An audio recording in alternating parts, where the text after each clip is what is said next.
The gunshot echoed through the marble courthouse like thunder splitting stone. Blood spread across the polished floor that Daniel Carter had cleaned just hours before. The billionaire CEO lay gasping behind him alive only because a janitor, a nobody in everyone's eyes, had thrown himself into death's path. As sirens wailed and chaos erupted, Daniel pressed his hand against the burning wound in his shoulder, thinking not of glory or reward, but of his daughter Lily's face. If you're watching from New York, London, or anywhere between, stay with me because what happened next changed everything. The courthouse at 4 a.m. was a cathedral of shadows and silence. Daniel Carter pushed his industrial mop bucket down the endless corridor, its wheels squeaking a lonely rhythm that echoed off marble walls adorned with portraits of stern-faced judges. Each portrait seemed to look down at him with the same expression, unseeing, uncaring, unaware that he even existed. Daniel had been invisible his whole life, and he'd made peace with that fact long ago. His reflection caught in the freshly polished floor a ghost of a man at 38 shoulders, slightly stooped from years of physical labor, hands rough in calloused uniform bearing the name Dan in faded embroidery. But his eyes, those deep brown eyes that his daughter Lily had inherited, still held a spark of something unbreakable. Hope, perhaps, or maybe just stubborn refusal to surrender. Another glamorous night at the palace, he muttered to himself, wringing out the mop with practiced efficiency. The irony wasn't lost on him here. He was cleaning the halls where justice was supposedly served, while his own life felt like one long sentence of hard labor. The courthouse was Daniel's second job. From 4 a.m. to 8 a.m. he cleaned these halls. From 9 a.m. to 5 p.m. he worked at a warehouse across town loading trucks until his back screamed. Then home to Lily, homework dinner from a box bedtime stories, and if he was lucky 4 hours of sleep before starting again. He paused at the water fountain to refill his bucket, catching sight of the newspaper someone had left behind. The headline screamed in bold letters, "Hayes Pharmaceutical Trial Continues, CEO Claims Innocence in Drug Scandal." Victor Hayes. Even the name tasted bitter in Daniel's mouth. Everyone in the city knew about Hayes Pharmaceutical. They developed a revolutionary heart medication called Cardizine 5 years ago, marketed as the miracle drug for cardiac patients. The only problem?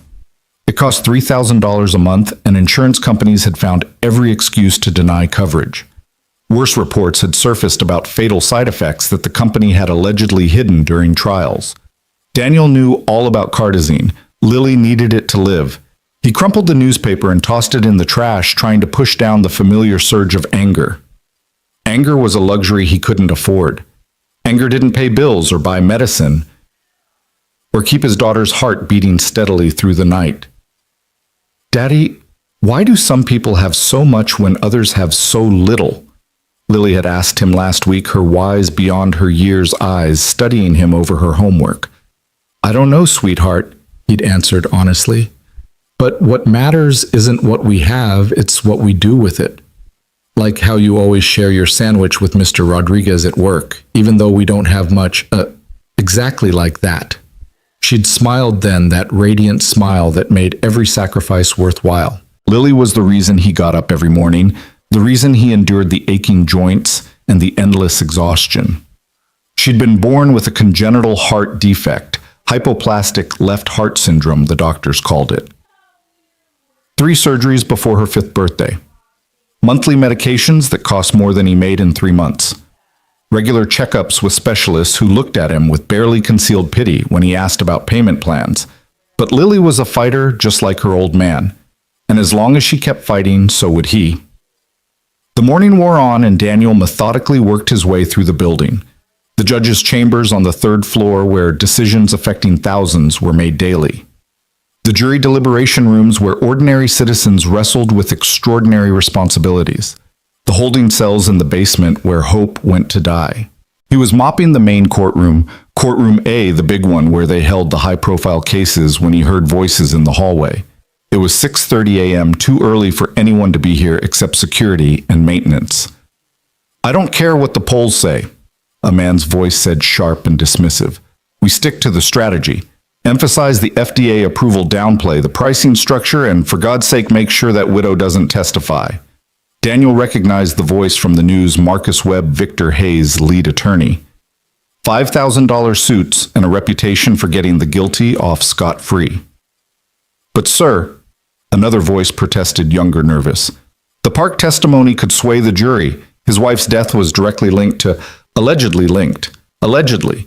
That's why we have expert witnesses to muddy the waters, create doubt. That's all we need.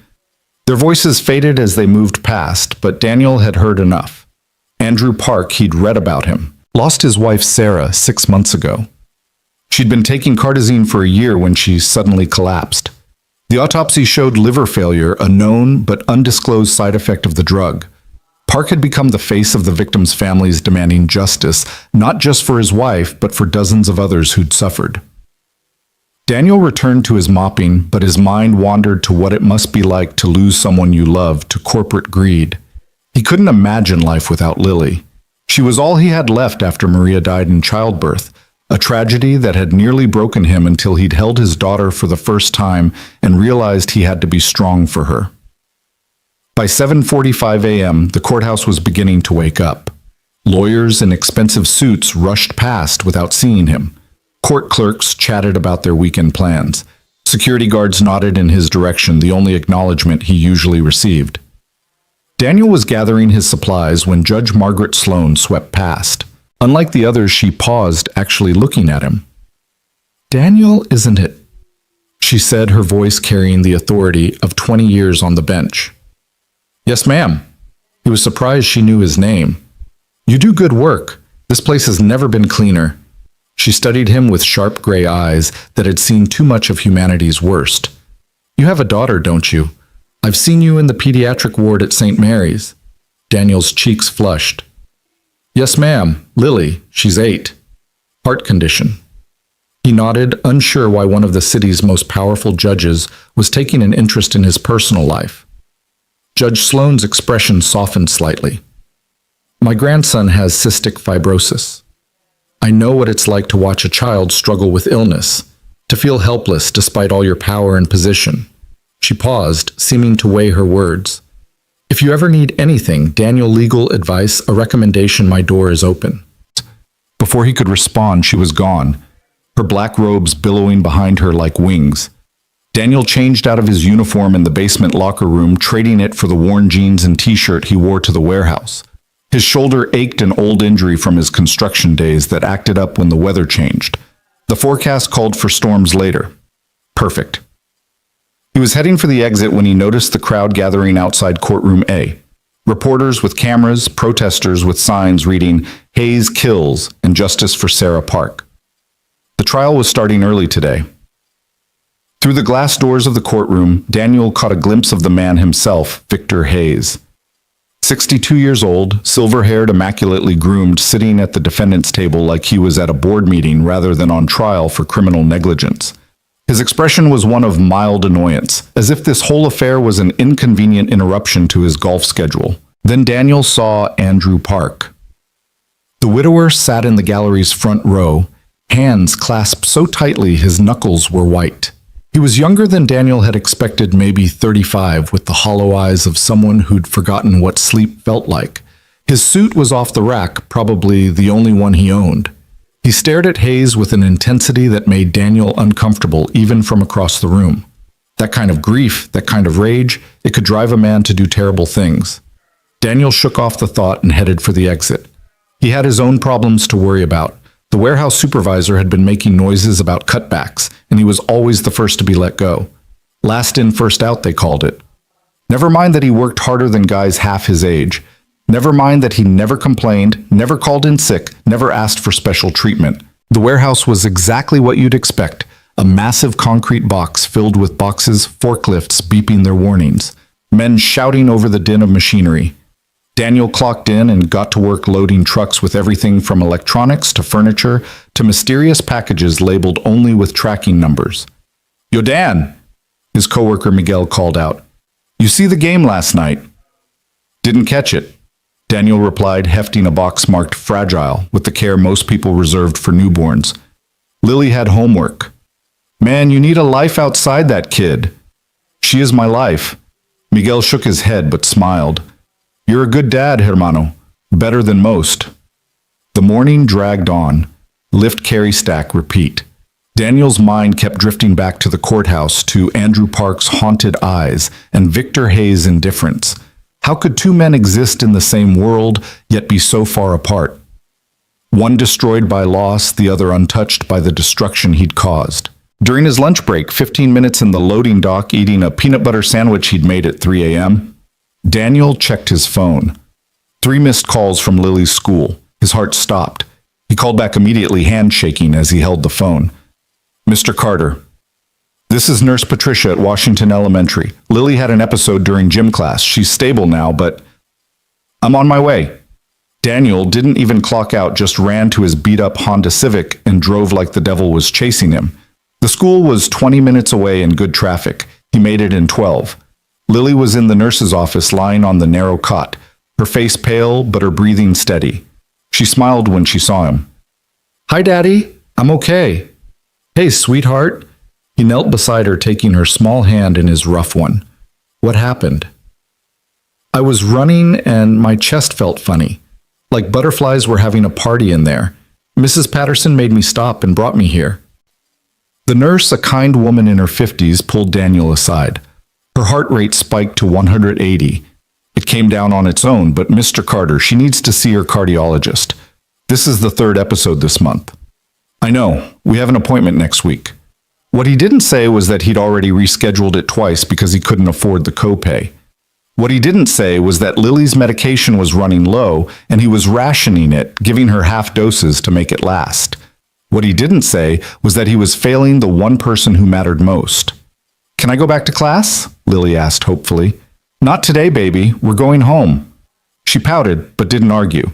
Daniel signed her out, his signature shaky on the release form. As they walked to the car, Lily slipped her hand into his. Daddy, am I expensive? The question hit him like a physical blow. What? No, sweetheart. Why would you ask that? I heard Mrs. Patterson talking to another teacher. She said she didn't know how you managed with all my medical bills. Am I why you work 2 jobs? Daniel stopped walking and knelt in front of his daughter, looking her straight in the eyes. Listen to me, Lily Carter. You are not expensive. You are priceless. You are worth more than all the money in the world. I work because that's what dads do. We take care of our families, and I would work 10 jobs if that's what it took to keep you healthy and happy. Understand? She nodded, but he could see the worry in her eyes. Worry no 8-year-old should carry. They spent the afternoon at home, Lily resting on the couch while Daniel did laundry and pretended not to be terrified. He called the warehouse, explaining the situation. His supervisor was less than sympathetic. This is the 4th time this month you've left early, Carter? My daughter was sick. She has a heart condition. Yeah, well, I've got a business to run. One more time and we'll have to reevaluate your position. Daniel wanted to scream to rage against the unfairness of it all. Instead, he said, I understand, and hung up. That evening, after Lily was asleep, Daniel sat at the kitchen table with a calculator and a stack of bills. No matter how many times he ran the numbers, they didn't add up. Rent $200. Utilities $200. Food $400. Lily's medication $500, with the insurance that barely covered anything. Doctor visits $300. Car payment $200. Gas $150. Total monthly expenses $2,950.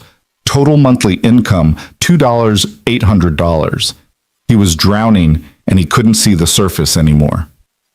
The next morning, another 4 a.m. start. Daniel moved through the courthouse like a zombie. His body performed the familiar motions while his mind spiraled through increasingly desperate scenarios. A 3rd job. But when would he sleep? When would he see Lily sell the car? But how would he get to work, move to a cheaper apartment? They were already in the worst part of town. He was so lost in thought that he almost missed the commotion in courtroom A. Raised voices, a woman crying, security guards moving quickly but not quite running. Daniel peered through the door's window. The trial was in session earlier than usual. Victor Hayes sat at the defendant's table, his lawyer speaking passionately about unfortunate but unforeseeable complications and the price of medical innovation. In the gallery, Andrew Park was on his feet being restrained by a bailiff. Lies, Park shouted. You killed her. You killed my Sarah for profit.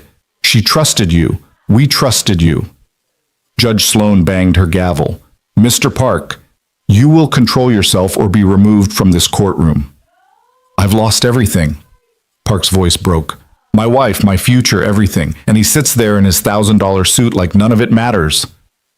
Hayes turned to look at Park. Then and Daniel saw something in the billionaire's eyes that made his blood run cold. Not guilt, not remorse. Annoyance, like Park was a fly buzzing around his head. Your Honor, Hayes' lawyer said smoothly. Perhaps Mr. Park needs time to compose himself. This is clearly very emotional for him. The condescension in his tone was like salt in a wound. Daniel saw Park's face contort with rage and pain. I'll show you emotional, Park muttered, reaching into his jacket. Time slowed to a crawl. The gun appeared in Park's hand, a small revolver, probably a .38. Someone screamed. Security guards reached for their weapons but were too far away. Hayes froze, his arrogant expression finally cracking to show fear. Judge Sloan dove behind her bench, and Daniel, without thinking, dropped his mop and ran. He burst through the courtroom doors just as Park raised the gun, aiming it directly at Hayes' chest. The distance was maybe 20 feet, impossible to miss at that range. No! Daniel shouted, his voice echoing through the courtroom. Park hesitated just for a second, his tear-filled eyes meeting Daniel's. In that second, Daniel saw himself. He saw every desperate parent who'd watched their child suffer. He saw every working man crushed by medical debt. He saw the rage of the powerless against the powerful. But he also saw Lily's face. He saw her question, why do some people have so much when others have so little? And he knew what his answer had to be. Don't do this, Daniel said, moving toward Park with his hands raised. I know you're hurting, God, I know, but this isn't the way. You don't understand, Park sobbed, the gun shaking in his grip. She was everything. Sarah was my whole world. We were trying to have kids. We had names picked out. And he took that from me. From us. For money. I understand more than you know, Daniel said softly, still moving forward. My daughter has a heart condition. She needs medication to live, medication his company makes. Medication I can barely afford. Some months I have to choose between her pills and food. So yeah, I understand wanting to hurt him. He was close now, maybe 10 feet from Park. The gun swung between him and Hayes. Then why, Park asked desperately, why are you stopping me? Because my daughter needs me to be someone she can be proud of, Daniel said. Because taking a life, even his life, won't bring your Sarah back. It'll just create more pain. And because, he took a breath knowing how insane his next words would sound, because even his life has value, even if he can't see the value in ours. That's beautiful, Park said bitterly, really beautiful. But you're wrong. Some people don't deserve to live. Some people are cancers, and you have to cut them out. The gun steadied, aimed again at Hayes. Daniel had one chance, one moment to decide who he was going to be. He thought of Lily asleep in her bed, trusting that her daddy would come home. He thought of Sarah Park dead at 32 because a company decided profits mattered more than people. He thought of Victor Hayes, who would never learn, never change, never care. And he thought of something his own father had told him once before the cancer took him. Danny, the measure of a man isn't in how he treats his friends. It's in how he treats his enemies. Anyone can be kind to those who are kind to them. It takes real strength to show mercy to those who deserve none.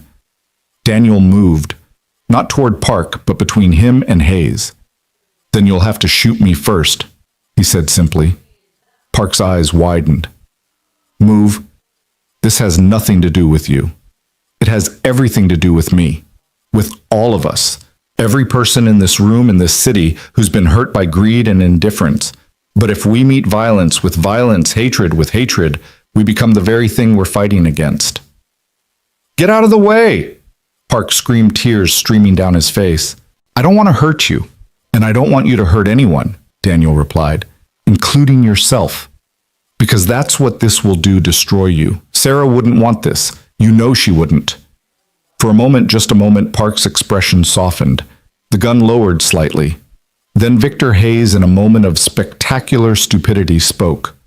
Listen to him, Park. Put the gun down before you make things worse for yourself. You're already looking at assault charges. Don't add murder to it.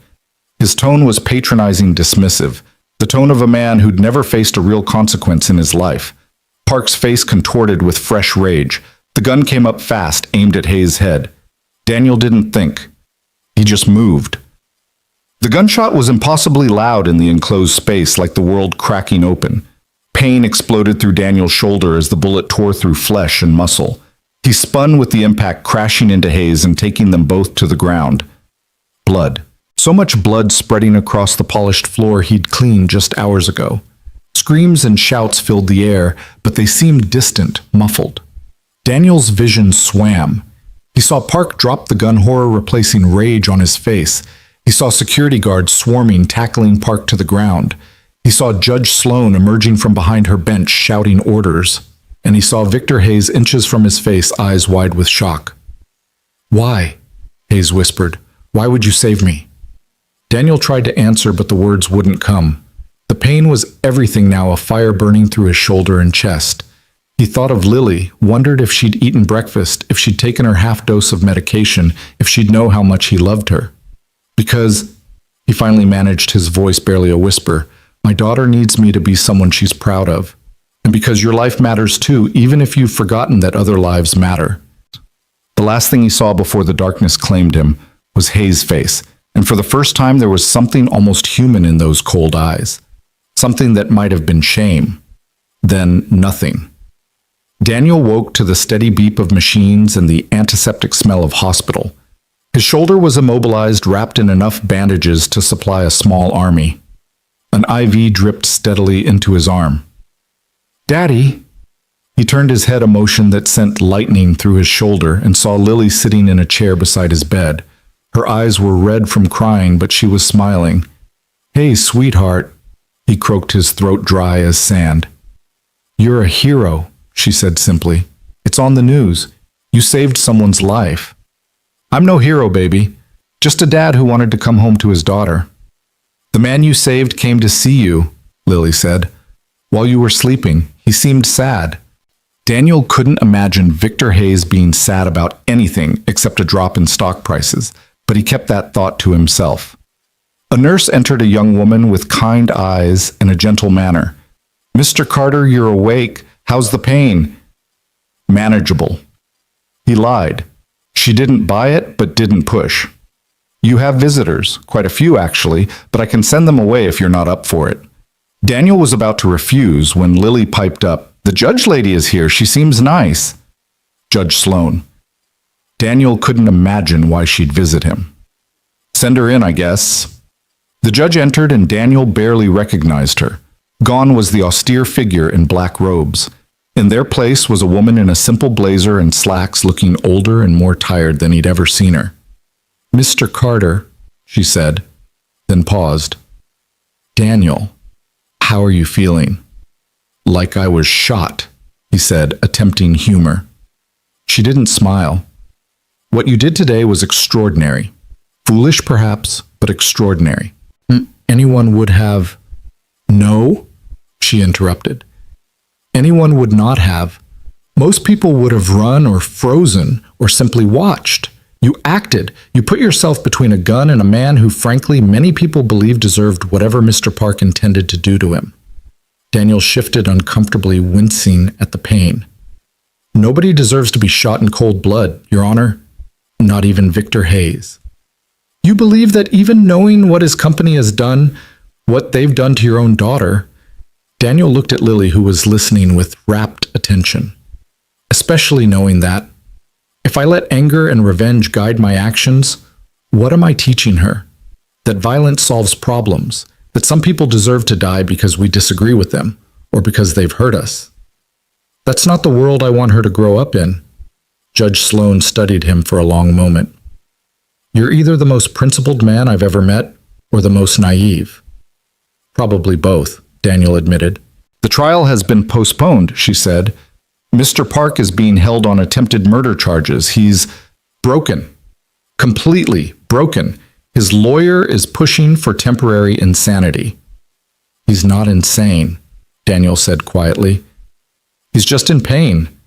More pain than any person should have to bear. You're defending the man who shot you.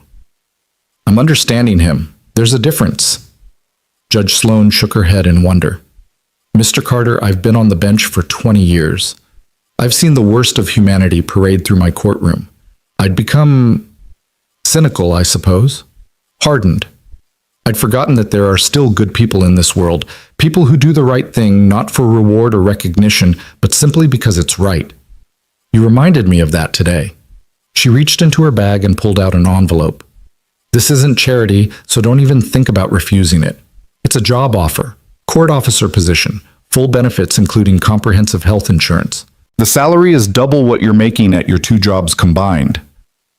Daniel stared at the envelope, unable to process what he was hearing.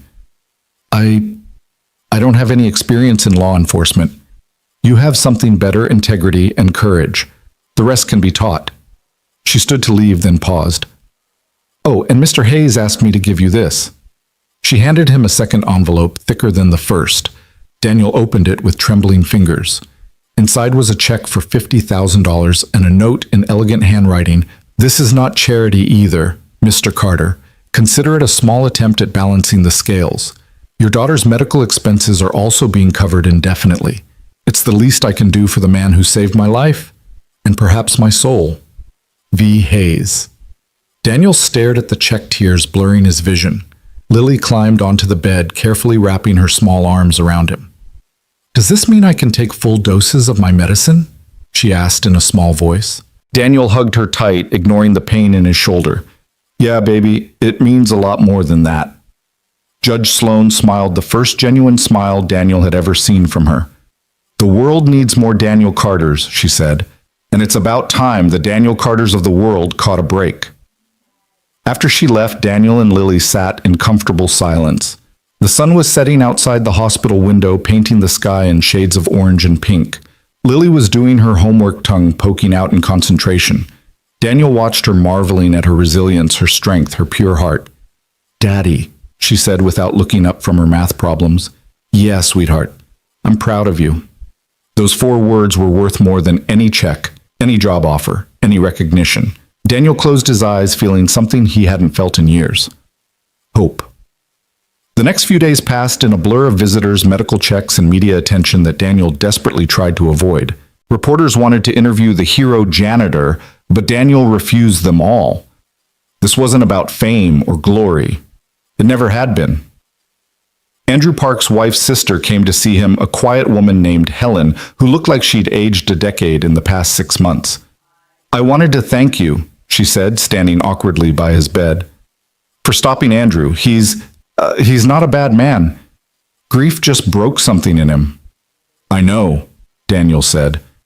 I've seen grief. I've felt it. It can make us do things we never thought ourselves capable of. The thing is, Helen continued, Sarah would have been horrified. She was the gentlest soul. She rescued injured birds, cried at commercials, always saw the good in people. Even when she was dying, she made Andrew promise not to be bitter. He couldn't keep that promise. Grief doesn't follow timelines or make promises, Daniel said gently. He loved her. That love just got twisted into something dark. Helen nodded, tears sliding down her cheeks. You saved 2 lives that day, Mr. Carter. Victor Hayes, obviously, but also Andrew's. If he'd killed Hayes, it would have destroyed him. Whatever happens now, at least he has a chance at redemption. After she left, Daniel lay thinking about redemption, about second chances, about the thin line between justice and revenge. He thought about Victor Hayes, wondered if the man was capable of change, or if his gesture was just guilt money, a rich man's way of buying absolution. His answer came the next day. Victor Hayes entered the hospital room like he was entering a board meeting, controlled, composed, expensive suit, impeccable. But there was something different about his eyes. The cold arrogance was gone, replaced by something Daniel couldn't quite identify. Mr. Carter, Hayes began, then stopped. For perhaps the first time in his life, the billionaire seemed at a loss for words. Mr. Hayes, Daniel acknowledged, unsure what to make of this visit. Hayes took the chair Lily usually occupied, looking uncomfortable in the cheap plastic seat. I need to ask you something, he finally said. Why did you really save me? The truth. not what you told the media or the judge. Daniel considered lying, giving him some noble answer about the sanctity of life, but something in Hayes' expression demanded honesty. Because I was tired, Daniel said simply. Hayes blinked. Tired. Tired of the anger, tired of the hatred, tired of watching the world tear itself apart over money and power and things that won't matter when we're dead. I've spent years being angry at people like you, Mr. Hayes, angry at the system that lets you charge desperate families thousands for medicine that costs pennies to produce, angry at a world where my daughter's life is worth less than your profit margin. Hayes flinched but didn't interrupt. But you know what? That anger was killing me just as surely as any bullet. It was poisoning me, making me bitter, turning me into someone I didn't want my daughter to see. So when I saw Andrew Park with that gun, I saw myself. I saw every desperate parent, every grieving spouse, every person crushed by circumstances beyond their control, and I realized I had a choice. A choice, Hayes prompted. I could let the anger win, let you die, let Park destroy his life, let the cycle of violence and vengeance continue. Or I could choose something else. I could choose to believe that even you, Mr. Hayes, are capable of change. That maybe looking down the barrel of that gun might have shown you what really matters. Hayes was quiet for a long moment. When he spoke, his voice was different, smaller somehow, more human. I have 2 children, he said. David and Monica, 28 and 25. They haven't spoken to me in 3 years, said I'd become someone they didn't recognize, someone who valued money over lives. He laughed bitterly. I told them they didn't understand business, that the pharmaceutical industry was complex, that someone had to make the hard decisions. And now I realize they were right. I'd become a monster, not overnight, but slowly, decision by decision, compromise by compromise. Each time choosing profit over people, telling myself it was for the greater good, that the money would fund more research, help more people in the long run. He looked directly at Daniel. Do you know what I thought when Park pulled that gun? Daniel shook his head. I thought about my children. Not my company, not my legacy, not my money. I thought about David and Monica and how they'd remember me as the father who chose wealth over everything else, who let a woman die rather than reduce profit margins, who became exactly the kind of man I'd once sworn I'd never be. It's not too late, Daniel said quietly. You're still alive. You still have choices. Hayes stood abruptly, walked to the window. The city sprawled below, millions of lives in motion, each with their own struggles and triumphs. I'm dropping my legal defense, he said suddenly, accepting responsibility. There will be penalties, possibly prison time. Daniel's eyes widened. That's a big decision. It's the right decision, something I haven't made in a very long time. Hayes turned back to face him. I'm also restructuring the company, capping medication prices at affordable levels, creating a fund for families who can't afford treatment. It'll cost billions. The board will try to stop me. Shareholders will revolt. Why tell me this? Because you saved more than my life, Mr. Carter. You saved my soul, if such a thing exists. You showed me that there are still people who choose goodness even when every circumstance argues against it. People who see others' pain and try to ease it rather than profit from it. He moved toward the door, then stopped.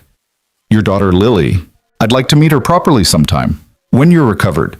I want to apologize to her, to all the children whose parents have struggled because of my greed. She'd like that, Daniel said, meaning it. She asks hard questions, though. Be prepared. Hayes actually smiled, a real genuine smile that transformed his face. I look forward to it. Hard questions are exactly what I need. After he left, Daniel lay back, processing the conversation. Could people really change? Could a man who'd spent decades choosing profit over people suddenly develop a conscience? He didn't know. But he'd learned something in that courtroom. Sometimes, you had to have faith in the possibility of redemption, even when all evidence suggested otherwise. The recovery was harder than Daniel had anticipated. 3 weeks after the shooting, he was still struggling with basic movements, his shoulder protesting every attempt at normalcy. The physical therapy sessions were torture, but Lily came to everyone cheering him on like he was competing in the Olympics rather than just trying to lift his arm above his head. Come on, Daddy. You can do it. Just like when you taught me to ride a bike. One more try? The physical therapist, a no-nonsense woman named Brenda, smiled at Lily's enthusiasm. Your daughter's a better motivator than I am, Mr. Carter. She's had practice, Daniel grunted, pushing through another repetition. Been motivating me since the day she was born. What he didn't mention was how the tables had turned lately. Since the shooting, since the job offer, since Hayes's check cleared, Lily had been different. Not bad different, but lighter. The weight she'd carried that no 8-year-old should carry, about being expensive, about being a burden, had lifted. She laughed more. She ran during recess without fear. She took her full dose of medication every morning without the guilty look that used to break Daniel's heart. Mr. Carter, Brenda said after Lily had skipped off to get a juice box from the vending machine. I need to be honest with you. The damage to your shoulder is significant. You'll regain most of your mobility, but there will always be weakness. Pain. You won't be able to do the kind of physical labor you used to. Good thing I got a desk job lined up then, Daniel said, trying for humor. Court officer isn't exactly a desk job. You'll need to be able to physically intervene if necessary. Restraint situations removing disruptive individuals. I'll manage, Daniel said firmly. I've been managing my whole life. That afternoon, Judge Sloan visited again. She'd been coming regularly, bringing case files for him to study, teaching him about court procedures and protocols. Today, though, she had a different kind of lesson. Andrew Park's trial is next week, she said without preamble. He's been denied bail, flight risk, and potential danger to himself. His lawyer is pushing for a mental health evaluation. Good, Daniel said. He needs help, not just punishment. The prosecutor wants you to testify.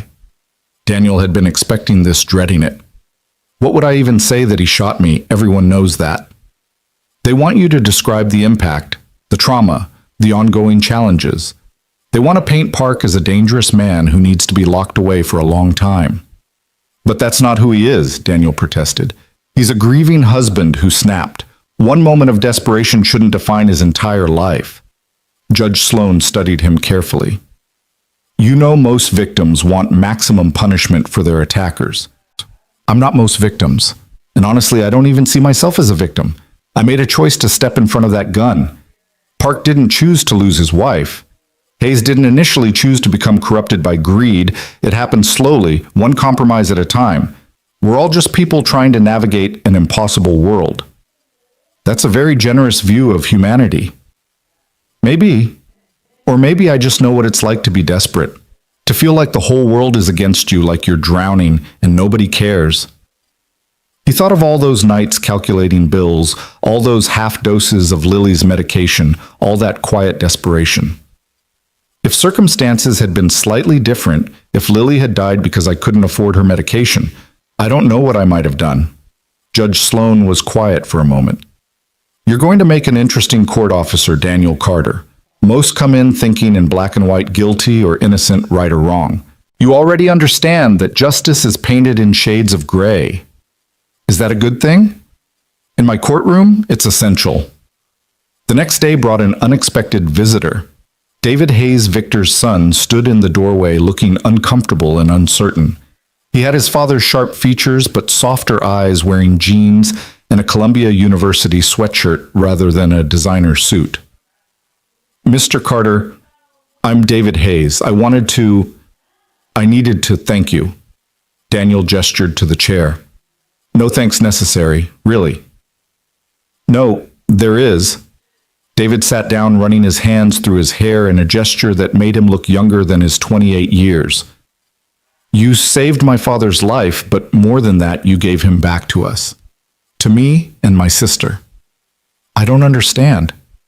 Dad called us the night after the shooting. First time in 3 years. He was crying. I'd never heard him cry before, not even when Mom died. He apologized. Not the corporate non-apology he'd perfected, but really apologized. Said he'd lost his way, forgotten what mattered. Said a janitor named Daniel had reminded him that every life has value. Daniel felt uncomfortable with the praise. I just did what felt right. You did what nobody else would have done. You saw my father, who most people consider a monster, as a human being worth saving. Do you have any idea how rare that is? He's trying to change, Daniel offered. That takes courage. David laughed, but it wasn't bitter. He's doing more than trying. He's liquidating his personal assets to fund the victim's compensation fund. He's testifying against his own company's practices. The board is trying to force him out, but he's fighting them. He says he has nothing left to lose and everything to gain. Everything. His soul, he says, and maybe his children's respect. David paused. I'm going to the trial tomorrow, Park's trial. My father wanted to go to face him, but his lawyers advised against it. Probably wise, Daniel agreed. Park doesn't need to see him right now. Will you be there? I have to testify, though I'm not sure what I'll say. David stood to leave, then turned back. Say the truth.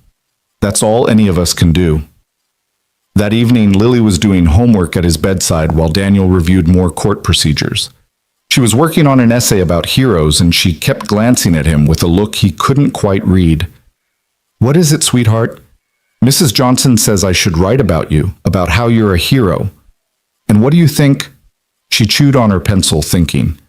I don't think you're a hero the way Superman is a hero. You didn't want to get shot. You were scared. Terrified, Daniel admitted. But you did it anyway, because it was the right thing to do. Mrs. Johnson says that's actually braver than not being scared at all. Mrs. Johnson sounds smart. She also says heroes don't always wear capes. Sometimes they wear janitor uniforms. Daniel felt his eyes burn with unshed tears. What are you going to write? The truth, Lily said, simply echoing David Hayes. That my dad is just a regular person who tries to do good things, and that maybe that's the best kind of hero, the kind other regular people can try to be too. The day of Andrew Park's trial arrived gray and drizzling, matching the mood of everyone involved. Daniel's shoulder ached worse than usual. The weather Brenda had warned him would always affect it now. He dressed carefully in his only suit, the one he'd worn to Maria's funeral 9 years ago. Lily helped him with his tie, her small fingers steady and sure. You look handsome, Daddy. Thanks, baby. You sure you're okay staying with Mrs. Rodriguez? She's teaching me to make empanadas. I'll save you some. Daniel kissed her forehead, inhaling her strawberry shampoo scent, grounding himself in this moment of normalcy before heading into the storm. The courthouse was surrounded by media vans and protesters. Some carried signs supporting Park, grief is not a crime, and Hayes killed Sarah Park. Others demanded justice for the attempted murder. Daniel slipped in through the employee entrance, his temporary court officer badge getting him past security. The courtroom was packed. He saw Helen Sarah Park's sister in the front row. David Hayes sat in the back, trying to be inconspicuous. Judge Sloan presided, her expression carefully neutral. And there was Andrew Park, looking smaller than Daniel remembered. Prison had not been kind to him. He'd lost weight, his suit hanging loose on his frame. His eyes were hollow-haunted, but when they met Daniel's across the room, there was something else there. Gratitude, perhaps. Or maybe just recognition, one broken man acknowledging another. The prosecutor, a sharp-dressed woman named Patricia Winters, called Daniel to the stand first. After the preliminaries name-occupation relationship to the incident, she got to the heart of it. Mr. Carter, can you describe what happened on the morning of September 15th? Daniel took a breath. I was finishing my shift cleaning the courthouse. I saw Mr. Park pull a gun and aim it at Mr. Hayes. I intervened. You intervened by placing yourself between the gun and Mr. Hayes? Yes. Why would you do that? You didn't know either man personally. This was the moment Daniel had been dreading and anticipating, the moment to choose his words carefully. Because I saw a man in pain about to do something that would destroy multiple lives, including his own. I thought I could help. Winters frowned. This wasn't the answer she wanted. Mr. Park shot you. You could have died. But I didn't. You have permanent damage to your shoulder, chronic pain. Your life has been irrevocably changed. Yes, Daniel agreed. Changed for the better in many ways. A murmur ran through the courtroom. Winters looked frustrated. Mr. Carter, are you saying being shot was a positive experience? I'm saying that sometimes terrible events can lead to positive changes. Mr. Hayes has reformed his company's practices. Thousands of families will have access to affordable medication because of what happened that day, my own daughter included. So you're defending the man who shot you? Daniel looked directly at Andrew Park. I'm acknowledging that he's a human being who experienced unbearable loss and made a terrible decision in a moment of overwhelming grief. I don't defend the action, but I understand the pain behind it. Winters tried several more approaches, but Daniel remained consistent. Yes, Park had shot him. Yes, it was wrong. But no, he didn't want to see Park's life destroyed. The defense attorney, a public defender named Marcus Thompson, who looked overwhelmed but determined, approached for cross-examination. Mr. Carter, you mentioned your daughter has a heart condition. Yes, hypoplastic left heart syndrome. And she requires medication manufactured by Hayes Pharmaceutical. Yes. Medication you struggle to afford. Yes. So you had every reason to hate Victor Hayes, to want to see him harmed. I had every reason to be angry, Daniel corrected. But anger and hatred are choices. I chose differently. Even though that choice nearly cost you your life. Especially because of that. My daughter doesn't need a father consumed by hatred. She needs someone who shows her that kindness is possible even in the darkest moments. Thompson nodded, seeming satisfied. No further questions. As Daniel left the stand, he passed Andrew Park. On impulse, he stopped. I forgive you, he said quietly, but loud enough for the court reporter to hear. I hope you can forgive yourself. Park broke down, then sobbing into his hands. His lawyer tried to comfort him, but the tears wouldn't stop. Judge Sloan called a recess, and Daniel escaped to the hallway, his legs shaking. Helen found him there, sitting on a bench, trying to compose himself. That was extraordinary, she said, sitting beside him. Sarah would have been so grateful. She always believed in forgiveness and second chances. Even when the cancer was destroying her body, she never became bitter. Tell me about her, Daniel said. Not the victim from the news stories, the real person. Helen smiled through her tears. She was a kindergarten teacher. Can you imagine 5-year-olds all day, and she loved every minute? She'd come home covered in finger paint and glitter, talking about how little Tommy had finally learned to tie his shoes, or how Sarah, another Sarah, had shared her snack with the new kid. She saw the best in everyone. She sounds wonderful. She was. And you know what? She would have stepped in front of that gun too. To save anyone, even Victor Hayes. It's just who she was. Maybe that's why I did it, Daniel said thoughtfully. Not for Hayes, but for all the Sarah Parks of the world. To prove that their kindness isn't weakness, that their compassion matters. The trial resumed and Daniel stayed to watch. Other witnesses testified: the security guards who'd been too far away, the court clerk who'd hidden under her desk, the bailiff who'd tackled Park after the shooting. Each painted a picture of chaos and terror, of a moment when violence had shattered the supposed safety of the courtroom. Then Victor Hayes himself took the stand. He looked different from the man Daniel had seen in the hospital. Older somehow, more worn, but also more present, more real. Mr. Hayes? Winters began, clearly uncomfortable with her star witness. You were the intended victim of Mr. Park's attack. I was the intended target, Hayes corrected. But we were all victims. Mr. Park lost his wife. Mr. Carter was shot. Dozens of people were traumatized. And yes, I experienced the terror of facing my own mortality. But victim, no. If anything, I was a catalyst for tragedy. Winters looked like she'd swallowed a lemon. Mr. Hayes, Mr. Park tried to kill you. Yes, and I understand why. Gasps echoed through the courtroom. Judge Sloan raised an eyebrow but didn't intervene. You understand why Swum? Winters pressed. My company's medication, which Mrs. Park was taking, has a known side effect of liver damage in a small percentage of patients. We knew this. We buried it in the fine print, minimized it in our marketing. We chose profits over transparency. Mrs. Park died because of that choice. So yes, I understand Mr. Park's rage. I don't condone it, but I understand it. Are you saying you bear responsibility for Mrs. Park's death? Hayes looked directly at Andrew Park. Yes, legal responsibility. That's for other courts to decide, but moral responsibility, absolutely. The prosecutor looked defeated. This was not going according to plan. Thompson stood for cross-examination, but Hayes cut him off. "I have something to say if the court permits." Judge Sloan nodded. "Proceed." Hayes turned to address Andrew Park directly. "Mr. Park, I'm sorry. Not the corporate sorry that means nothing but truly, deeply sorry. Your wife died because I prioritized profits over people. I can't bring her back. I can't undo that choice. But I can promise you that her death will not be meaningless. Every reform I'm implementing, every family that will receive affordable medication, every life saved because we're now transparent about side effects, that's Sarah's legacy. She's saving lives even now. I hope someday you can find some comfort in that." Park was crying again, but silently this time. He nodded once, barely perceptible, but Daniel saw it. A tiny crack in the wall of rage and grief. The jury deliberated for 6 hours. Daniel waited in the hallway with Helen David Hayes and a growing crowd of others. When they returned, the foreman stood nervously. "On the charge of attempted murder in the first degree, we find the defendant not guilty by reason of temporary emotional distress.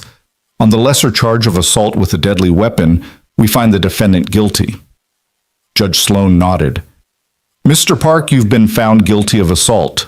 However, given the extraordinary circumstances, the genuine remorse you've shown, and the forgiveness expressed by your victim, I'm inclined toward leniency. I sentence you to 5 years with the possibility of parole and 2 contingent upon completion of mental health treatment and anger management programs. Additionally, you'll serve 200 hours of community service with a grief counseling organization." It was far less than the prosecutor had wanted, but Daniel saw the wisdom in it. Prison wouldn't heal Andrew Park. Time and therapy might. As the courtroom cleared, Daniel found himself walking out beside David Hayes. "Your father did well up there," Daniel said. "He meant every word. He's a changed man. The board is forcing him out next week, you know, golden parachute and all that, but still. 40 years building that company, and they're kicking him to the curb for developing a conscience. What will he do?" David smiled. "He's starting a nonprofit, medical access advocacy. He wants to hire you, actually. Says you understand the real cost of medical inequality better than any policy expert." Daniel stopped walking. "He wants to hire me, but I already accepted Judge Sloan's offer." "He knows, but the offer stands whenever you're ready. He says you saved his life. The least he can do is offer you options." That evening, Daniel picked up Lily from Mrs. Rodriguez's apartment. She was flour-dusted and grinning, carrying a container of slightly lopsided empanadas. "I made these. They're probably terrible, but they're perfect," Daniel said, meaning it. They walked home slowly, Daniel's shoulder aching but his heart light. The rain had stopped, leaving the streets washed clean and gleaming in the streetlight. "Daddy, are you sad about the man who shot you?" "Sad for him, not about him. He lost someone he loved very much. That kind of pain can make people do things they never imagined." "But you stopped him from doing something worse." "I helped him stop himself. There's a difference." Lily considered this as they climbed the stairs to their apartment. "I think you're wrong about not being a hero. Heroes help people stop themselves from becoming villains." Out of the mouths of babes, Daniel thought. Their apartment felt different now. Same furniture, same water stain on the ceiling, same creaky floorboard by the kitchen. But the weight that had pressed down on these rooms for years, the weight of poverty, of desperation, of impossible choices, had lifted. The refrigerator was full. The medicine cabinet had Lily's full prescription. The pile of bills on the kitchen table was manageable. Daniel had money now, could move to a better neighborhood, but something kept him here. These walls had witnessed their struggle. Leaving felt like abandoning part of their story. "Can we visit Mr. Park?" Lily asked suddenly over dinner. "Why would you want to do that?" "Because he's sad and alone. And you taught me that when people are sad and alone, we should try to help them." Daniel looked at his 8-year-old daughter, wondering when she'd become so wise. "Maybe. When he's ready. It might be a while." "That's okay. Sad takes time to get better." 2 weeks later, Daniel reported for his first day as a court officer. The uniform felt strange official in a way his janitor's outfit had never been. Badge radio, the weight of responsibility. Judge Sloan had pulled strings to get him through an accelerated training program, and while his shoulder limited some physical activities, he'd passed all the required tests. "Officer Carter," Judge Sloan said as he entered her chambers that first morning, "how does it feel?" "Like I'm playing dress-up," he admitted. "You'll grow into it. I have a favor to ask. We're implementing a new program, victim offender mediation. Voluntary, of course, but I think you'd be perfect to oversee it." "I don't have any training in mediation." "You mediated between Andrew Park and Victor Hayes without any training. You understood both sides, showed compassion to both. That's not something you can teach." Daniel thought about it. Would Park and Hayes be willing to meet? Hayes has already agreed. Park, we're working on it. His therapist thinks it might help, but he needs more time. Time helps, Daniel agreed, rubbing his shoulder. The days settled into a new rhythm. Court officer by day, father by evening, student at night. Judge Sloan had enrolled him in online criminal justice courses. Lily thrived, her health stabilizing with proper medication. She joined the school soccer team, something that would have been impossible before.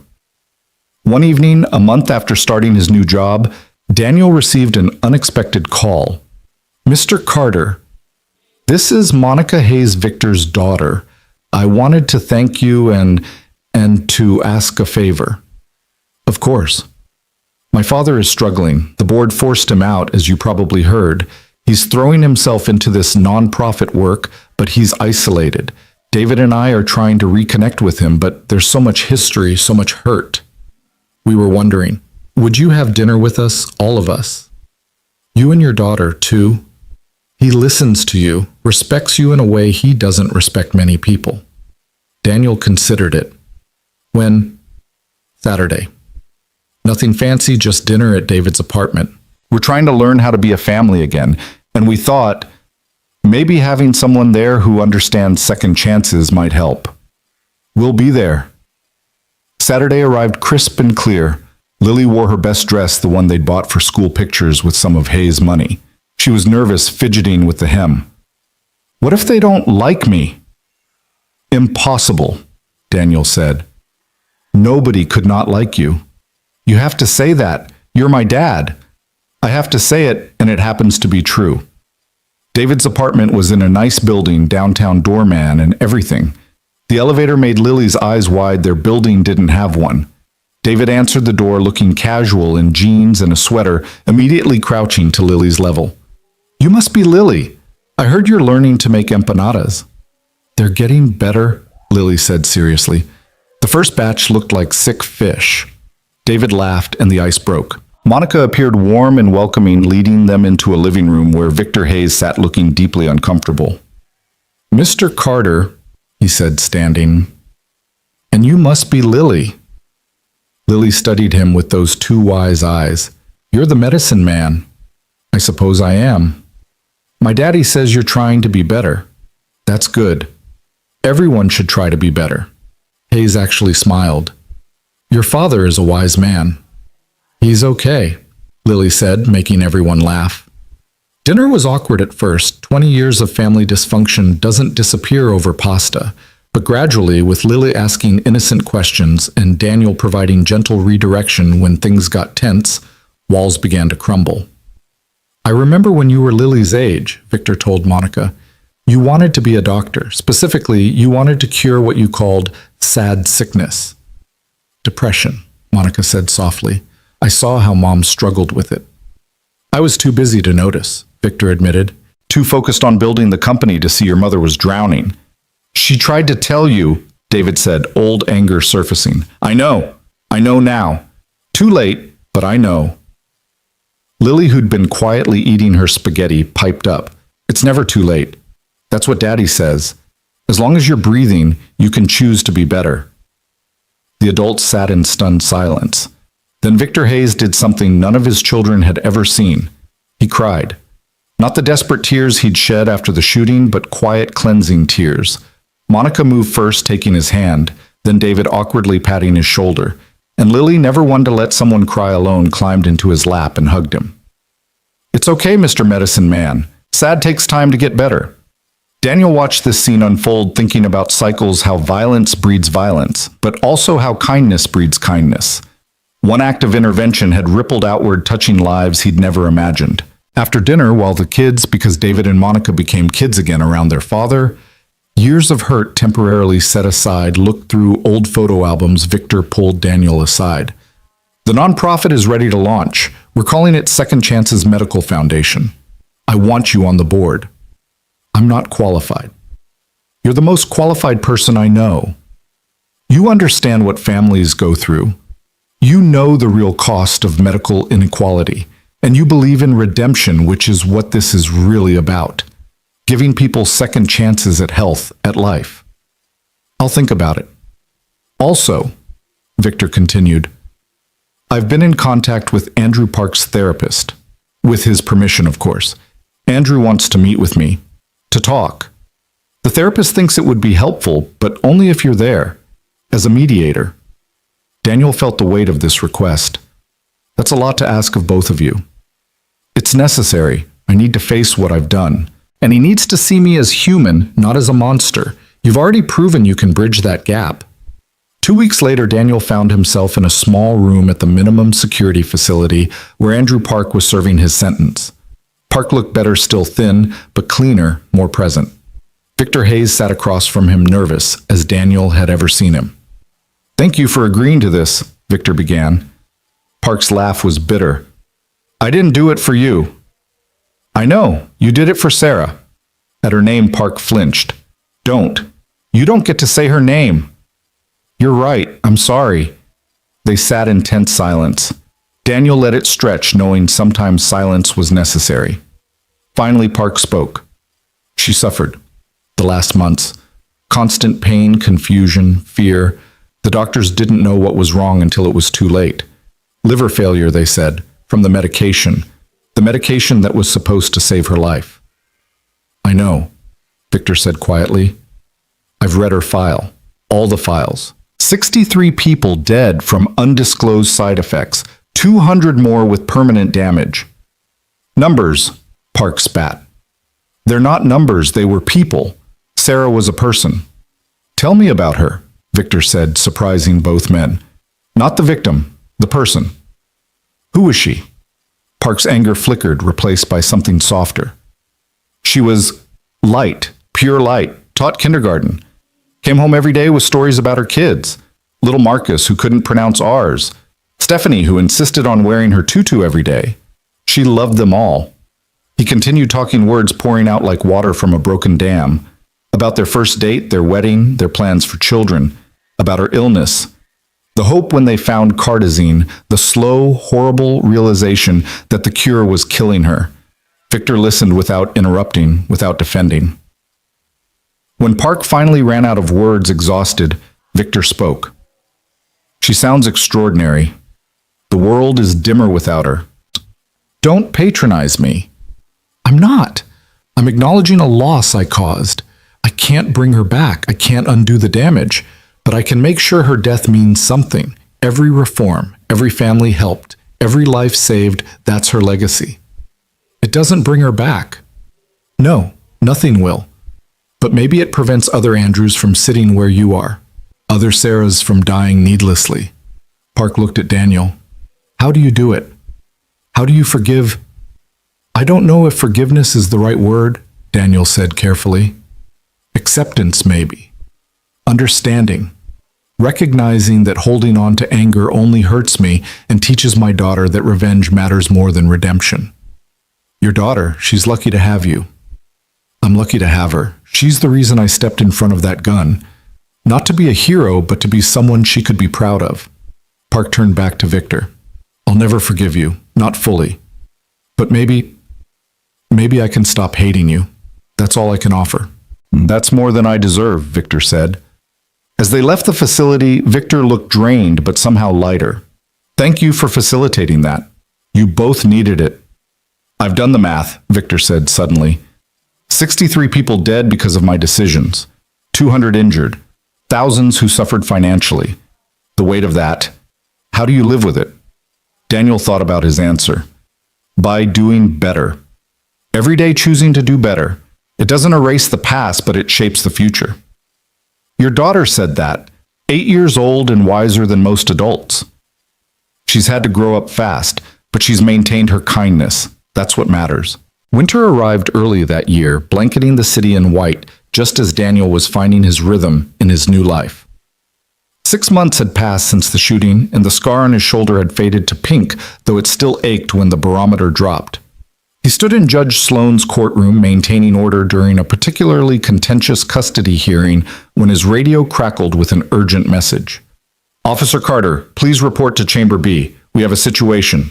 Daniel excused himself quietly, making his way down the marble corridor he'd once mopped. Chamber B was one of the smaller hearing rooms usually used for family court matters. He could hear raised voices before he even reached the door. Inside, a young woman stood trembling before the bench, clutching a baby to her chest. Her ex-husband, a man built like a linebacker with fists clenched at his sides, was shouting at the judge while his lawyer tried desperately to calm him. "She can't take my son away. I have rights." The judge, an elderly man named Harrison, who was known for his patience, looked ready to call security. That's when he spotted Daniel. "Officer Carter, please escort Mr. Brennan out until he can compose himself." Daniel approached carefully, recognizing the dangerous combination of rage and desperation in the man's eyes. He'd seen that look before in Andrew Park's face in his own mirror during the darkest nights. "Mr. Brennan," Daniel said calmly, "let's step outside, get some air, talk this through." "I'm not going anywhere. That's my son. She's trying to steal." The baby started crying, picking up on the tension. The young woman, barely 22 by Daniel's estimation, held him tighter. Fear etched across her face. "Your son needs this to end peacefully," Daniel said, keeping his voice low and steady. "Whatever the judge decides you want your boy to know, his father is someone who can control himself, who handles problems with words, not violence. Trust me, I know what it's like to fight for your child. But this isn't the way." Something in Daniel's tone must have reached him. Brennan's shoulders sagged slightly. 5 minutes outside," Daniel offered. "Just to cool down. Then we come back and handle this properly." Brennan allowed himself to be let out, and Daniel spent the next 20 minutes listening to him pour out his story.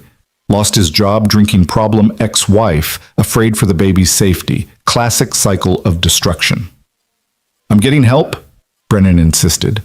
"AA meetings, anger management, but she won't give me a chance." "Chances are earned, not given," Daniel said gently. "Show the court you're committed to change. Document everything, every meeting, every therapy session. Prove you can be the father your son deserves." When they returned to the courtroom, Brennan was calmer. He apologized to the judge, spoke respectfully about his commitment to rehabilitation, and accepted supervised visitation without protest. It wasn't what he wanted, but it was a start. After the hearing, the young woman approached Daniel. "Thank you. I thought he was going to hurt someone." "He's hurting enough already," Daniel said. "Sometimes people just need someone to see that." Judge Harrison caught Daniel on his way out. "That was well handled, Officer Carter. You've got a gift for de-escalation." "I just treat people like people, Your Honor. If only more of us remembered to do that." That evening, Daniel was helping Lily with her homework when his phone rang. Victor Hayes' name appeared on the screen. "Daniel, I need your help. It's Andrew Park." Daniel's stomach clenched. "What happened?" "He attempted suicide in his cell. He's alive in the medical ward, but can you come? He's asking for you." Daniel looked at Lily, absorbed in her math problems. Mrs. Rodriguez could watch her for a few hours. "I'll be there in 30 minutes." The prison medical ward smelled of industrial disinfectant and despair. Andrew Park lay on a narrow bed, wrists bandaged, eyes staring at nothing. A guard stood by the door, looking uncomfortable. "Andrew," Daniel said softly, pulling up a chair. "I'm here." Park's eyes slowly focused on him. "I couldn't do it anymore. The dreams. I see her every night, and she asks why I became a monster, why I tried to kill someone." "You're not a monster. You're a man who lost everything and didn't know how to handle the pain. I shot you, an innocent man with a daughter to raise. And I forgave you. Remember." Park turned away. "I can't forgive myself." Daniel was quiet for a moment, choosing his words carefully. "When my wife died giving birth to Lily, I blamed myself for years. If I'd noticed the symptoms earlier, if I'd insisted on a different hospital, if I'd done 1,000 things differently. The guilt ate at me until I realized something Maria wouldn't want me drowning in guilt. She'd want me living, being the best father I could be. Sarah wouldn't want this for you. How do you know what she'd want? Because Helen told me about her. Because everyone who speaks about Sarah describes someone full of love and compassion. That kind of person doesn't want their loved ones suffering forever. Park started crying, silent tears rolling down his cheeks. I miss her so much. That won't go away, but it changes, becomes bearable. And one day you'll realize you can honor her memory by living the kind of life she'd be proud of. They sat in silence until Park dozed off, exhausted by emotion. Daniel found Victor in the waiting room looking haggard. Thank you for coming, Victor said. The prison therapist said he's been declining for weeks. Stopped eating, stopped participating in sessions. He needs more than therapy. He needs purpose. What kind of purpose can you find in prison? Daniel thought about it. What if he could help other grieving spouses? People who've lost loved ones to medical negligence or malpractice. Not as a lawyer or advocate, but as someone who understands their pain. Victor's eyes lit up. The foundation. We could create a program, grief counseling support groups. He could coordinate from inside, help develop the curriculum. You'd trust him with that. He shot you and you forgave him. He tried to kill me, and I understand why. Maybe trust is what he needs to start healing. The program took 2 months to establish. Red tape, prison regulations, liability concerns, all the bureaucratic nightmares Daniel was learning to navigate in his new role. But finally, the Sarah Park Memorial Grief Support Initiative was approved. Andrew would help design the program from his cell, corresponding with counselors, and eventually, when ready, speaking to groups via video link. The first session was rough. Andrew could barely get through introducing himself without breaking down. But a widower in the group who'd lost his wife to a botched surgery said something that changed everything. I wanted to burn down the hospital. I had plans, detailed plans. But hearing your story, seeing where that path leads, you saved me from becoming you. That's not an insult, it's gratitude. Andrew began to understand that his lowest moment could become someone else's lifeline. Meanwhile, Daniel's life had settled into a new rhythm. Court officer by day, studying at night, and somehow becoming the unofficial mediator for cases that didn't quite fit the traditional system. Judge Sloan had started specifically requesting him for difficult situations, domestic disputes, juvenile cases, anything where compassion might succeed where authority failed. One morning she called him into her chambers with an unusual request. We're implementing a new pilot program, restorative justice, bringing together victims and offenders in controlled settings to facilitate healing. I want you to head it. Your Honor, I'm just a court officer with a GED and half a semester of community college. You're a man who looked at his shooter and saw a human being in pain, who brought together Victor Hayes and his children after decades of estrangement, who gets through to people everyone else has written off. I don't care about your credentials. I care about your character. What would this involve? Training, certainly, a significant pay increase, and the chance to change how we think about justice. Instead of just punishment, we focus on healing for everyone involved. Daniel thought about Lily, about the example he wanted to set for her. Can I think about it? Of course, but Daniel, this is what you're already doing. We'd just be making it official. That night he discussed it with Lily over Chinese takeout, their Friday tradition. So you'd help bad people and sad people talk to each other, she summarized with 8-year-old clarity. Something like that. Like you did with Mr. Medicine Man and Mr. Sad Husband. Daniel smiled at her nicknames for Victor and Andrew. Exactly like that. I think you should do it. You're good at making people feel better. Remember when Tommy Brennan's dad was so angry you made him calm? That's like a superpower. It's not a superpower, sweetheart. It's just listening. Anyone can do it. But most people don't, Lily pointed out, wise beyond her years. The training program was intensive, 3 months of psychology, conflict resolution, legal frameworks, and practical exercises.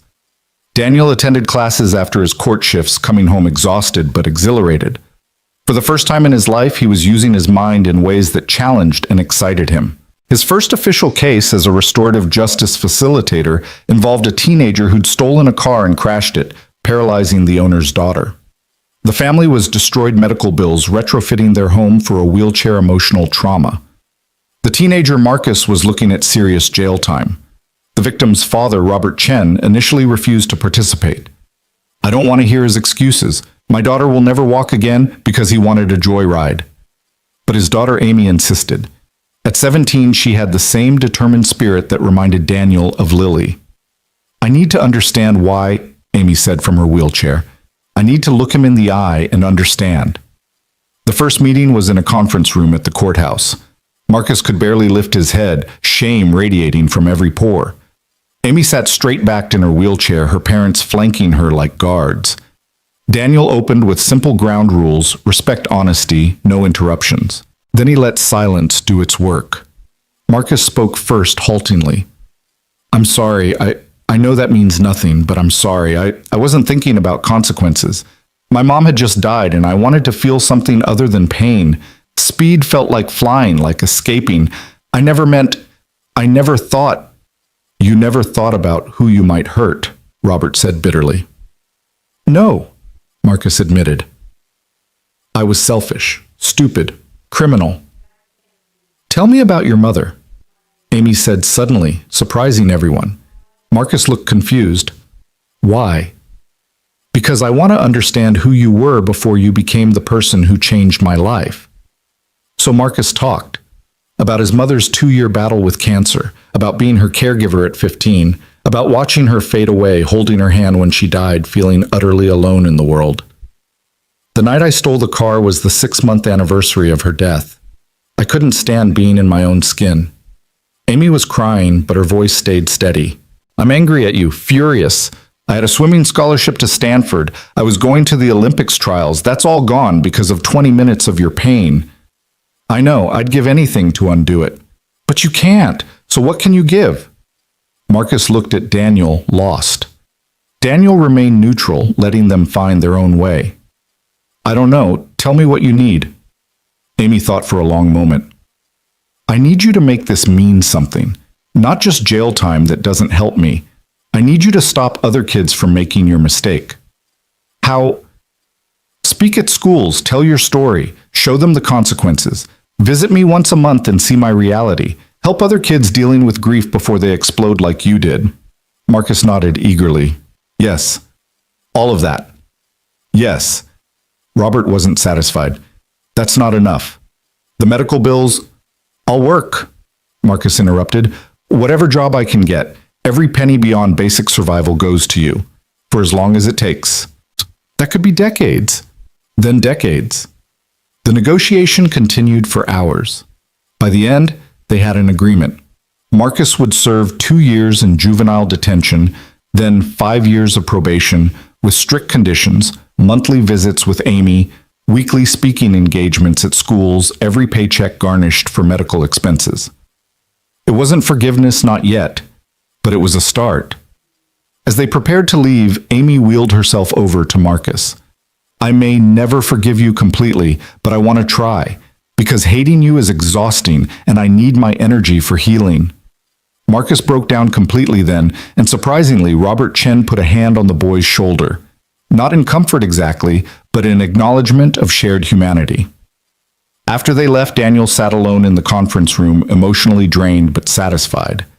This was what justice could look like, not just punishment, but transformation. His phone buzzed. A text from Victor Hayes. Emergency board meeting for the foundation. Need you here. Daniel arrived at the foundation offices, a modest suite downtown. Nothing like Hayes Pharmaceuticals' former glass tower to find chaos. Board members argued loudly while Victor sat at the head of the table looking defeated. What's happening? Daniel asked. The pharmaceutical lobby is suing us, board member Janet Morrison explained. They claim our free medication program constitutes unfair competition. They're seeking an injunction. That's insane, Daniel said. We're a nonprofit providing medicine to people who can't afford it. Welcome to the American healthcare system, another board member said bitterly. Victor stood slowly. They're not really after us. They're after me, warning other executives not to grow a conscience. If we fold now, everything we've built disappears. So we fight, Daniel said simply. With what money, legal fees could bankrupt us in months.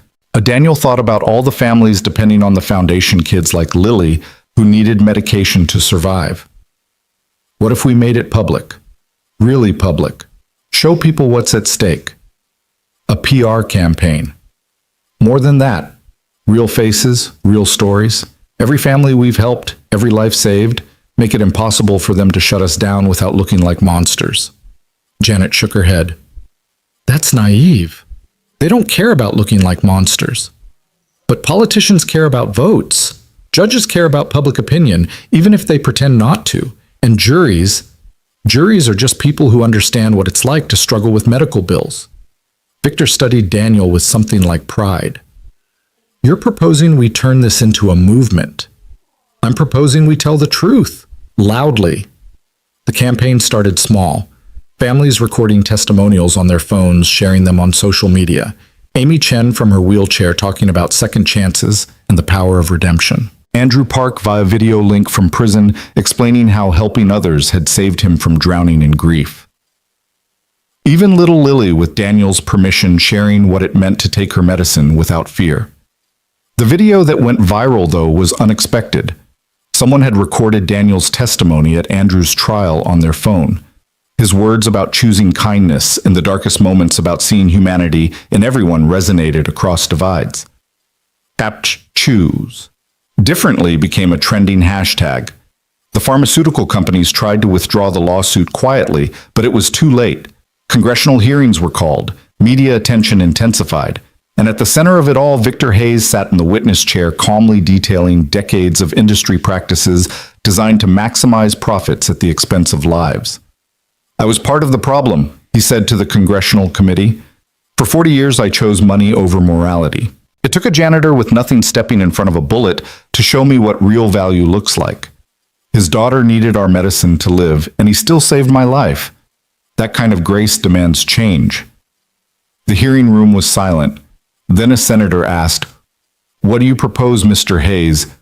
Price caps tied to median income, transparent reporting of all side effects, mandatory charity programs, and a fundamental shift in how we measure success, not by profit margins, but by lives saved and improved. That would revolutionize the industry. Or return it to its original purpose, healing people. The lawsuit was dropped. The foundation continued its work, expanding rapidly. Other pharmaceutical executives, shamed or inspired, began their own programs. It wasn't enough, not nearly, but it was a beginning. Daniel watched these changes from his unique position, part court officer, part mediator, part board member, but always primarily Lily's father. She was thriving now, her heart condition stable, her spirit undaunted. She'd started a kindness club at school, teaching other kids about choosing compassion over conflict. One evening, as spring returned to the city, Daniel stood in the courthouse where everything had changed. The marble floor gleamed someone else's responsibility now. He thought about the journey from that desperate morning calculating impossible bills to now. Officer Carter. A voice interrupted his thoughts. He turned to find a young man, maybe 20, in a janitor's uniform. "Yes, I'm Tom Washington. I just started here cleaning nights. I heard about you, what you did, how you went from janitor to all this." He gestured vaguely at Daniel's uniform. "I wanted to ask, how did you change everything?" Daniel thought about the question seriously. "I didn't change everything. I just made one choice in one moment to see someone else's humanity, even when they couldn't see mine. The rest followed from that." "But you could have been killed." "Yes, but living in fear and anger was killing me slowly anyway. At least this way my daughter got to see her father choose love over hate." Tom nodded, slowly processing this. "My son has autism. The therapy costs are crushing us. Some days I want to burn the whole system down. I know that feeling, but the system is made of people. Some are lost like Victor Hayes was. Some are broken like Andrew Park. And some are just trying to survive like we are. Change comes from seeing each other clearly, not from fire." "You really believe that?" Daniel thought of Amy Chen learning to navigate life in a wheelchair while pushing for Marcus's redemption. Of Andrew Park finding purpose in his pain. Of Victor Hayes losing an empire but finding his soul. of Judge Sloan after 20 years on the bench, rediscovering why justice mattered. "I've seen it," Daniel said simply. "Over and over I've seen people choose to be better when given the chance." Tom left with a little more hope in his eyes. Daniel continued his rounds, checking courtrooms, maintaining order in the halls of justice. His shoulder ached, it always would, but the pain reminded him that some things were worth bleeding for. His phone buzzed, a text from Lily. "Daddy, Mrs. Rodriguez is teaching me to make soup. Can Mr. Medicine Man come to dinner? He seems lonely." Daniel smiled. Victor Hayes, former billionaire, was indeed lonely. His children were trying, but decades of damage took time to heal. Maybe soup and an 8-year-old's chatter would help. "Sure, sweetheart. Tell him 6:30. As he was leaving for the day, Judge Sloan stopped him. "Daniel, I've been asked to testify before the Senate about judicial reform. I want you to come with me." "Your Honor, If you say just a court officer or just a janitor, I will hold you in contempt," she said with a slight smile. "You're a man who understands justice better than most lawyers I know. Your perspective matters." What would I even say? The truth. That justice isn't about punishment or even laws. It's about recognizing our shared humanity and acting accordingly. That's what you've taught all of us. Daniel thought about Maria, who would have been proud but not surprised. She'd always seen more in him than he saw in himself. He thought about his father, who'd taught him that the measure of a man was how he treated his enemies. He thought about Lily, who believed her daddy could do anything. "All right," he said. "I'll testify." Judge Sloan nodded, satisfied. "Good, because the system needs voices like yours, people who've been on both sides, the powerless, and now increasingly the powerful, who understand that the distance between them is smaller than most believe." That evening dinner was a strange but warming affair. Victor Hayes, once one of the richest men in the state, sat at Daniel's small kitchen table eating Mrs. Rodriguez's soup and listening to Lily explain her school project about butterflies. "They completely dissolve in the cocoon," Lily said earnestly. "Turn into soup, basically, then somehow become something totally different and beautiful." "Metamorphosis," Victor said softly, catching Daniel's eye. "Complete transformation." "Exactly.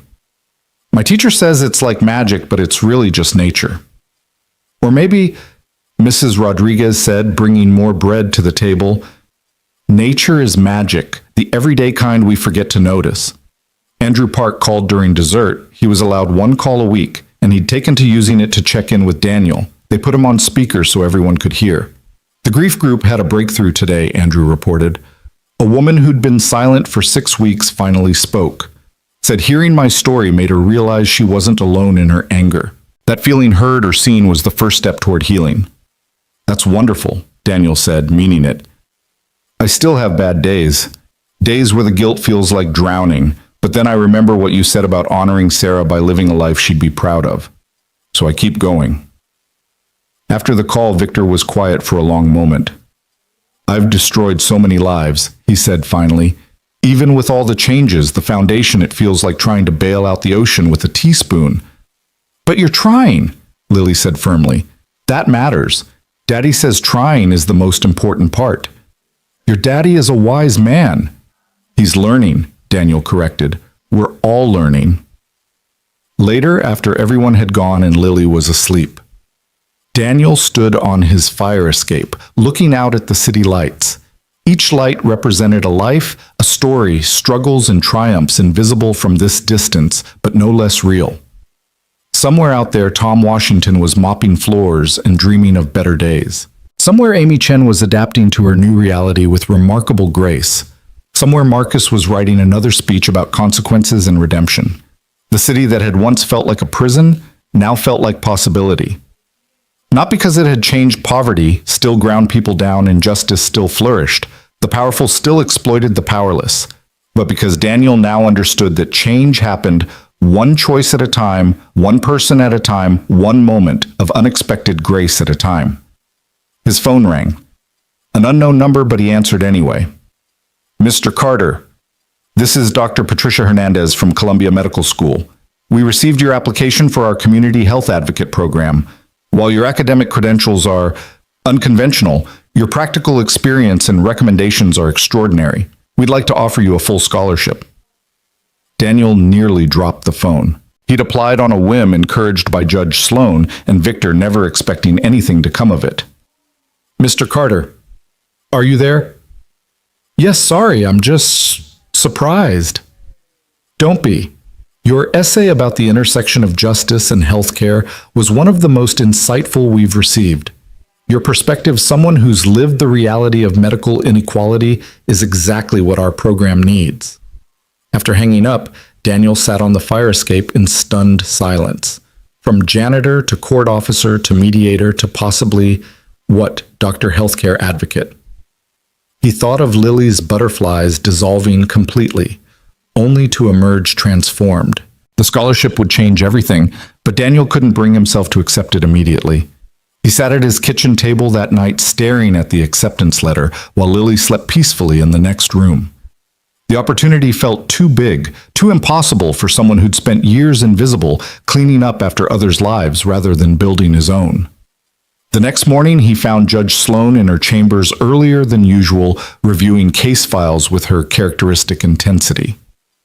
"Your Honor, I need advice." She looked up, noting his troubled expression. "The scholarship, you're having doubts. How did you—" "Dr. Hernandez called me for a reference. I told her she'd be foolish not to accept you." She set down her pen. "So what's the problem? I have a good job here, stability, benefits. Lily needs that. Lily needs a father who reaches for his dreams, not one who settles for safety." Judge Sloan's voice softened. "Daniel, I've watched you transform this courthouse. You've turned our restorative justice program into a model other districts are copying, but your impact could be so much larger. What about the program? I can't just abandon it." "You're not abandoning anything. You're evolving. Besides, the program needs to grow beyond one person, however gifted." She smiled. "I have someone in mind to train as your successor, Tom Washington." Daniel blinked in surprise. "The janitor? Former janitor. I offered him your old position yesterday. He starts training next week. You've inspired more people than you know, Daniel." That afternoon, Daniel's mediation session was interrupted by urgent news. Marcus, the teenager who'd paralyzed Amy Chen, had been attacked in juvenile detention. He was in critical condition. Daniel rushed to the hospital, finding Amy already there in her wheelchair, her parents beside her. Robert Chen's face was a mask of conflicting emotions. "We don't know why we came," Robert admitted, "after everything he did to us." "You came because you're human," Daniel said simply. "Because you've chosen to see him as human, too." Amy was staring at the ICU doors. "If he dies, does that make us even— is that justice?" "No," Daniel said firmly. "That's just more tragedy." A woman emerged from the ICU, Marcus's aunt, his only remaining family. She looked exhausted, broken. When she saw Amy, she stopped uncertain. "I'm sorry," she said, though it wasn't clear what she was apologizing for.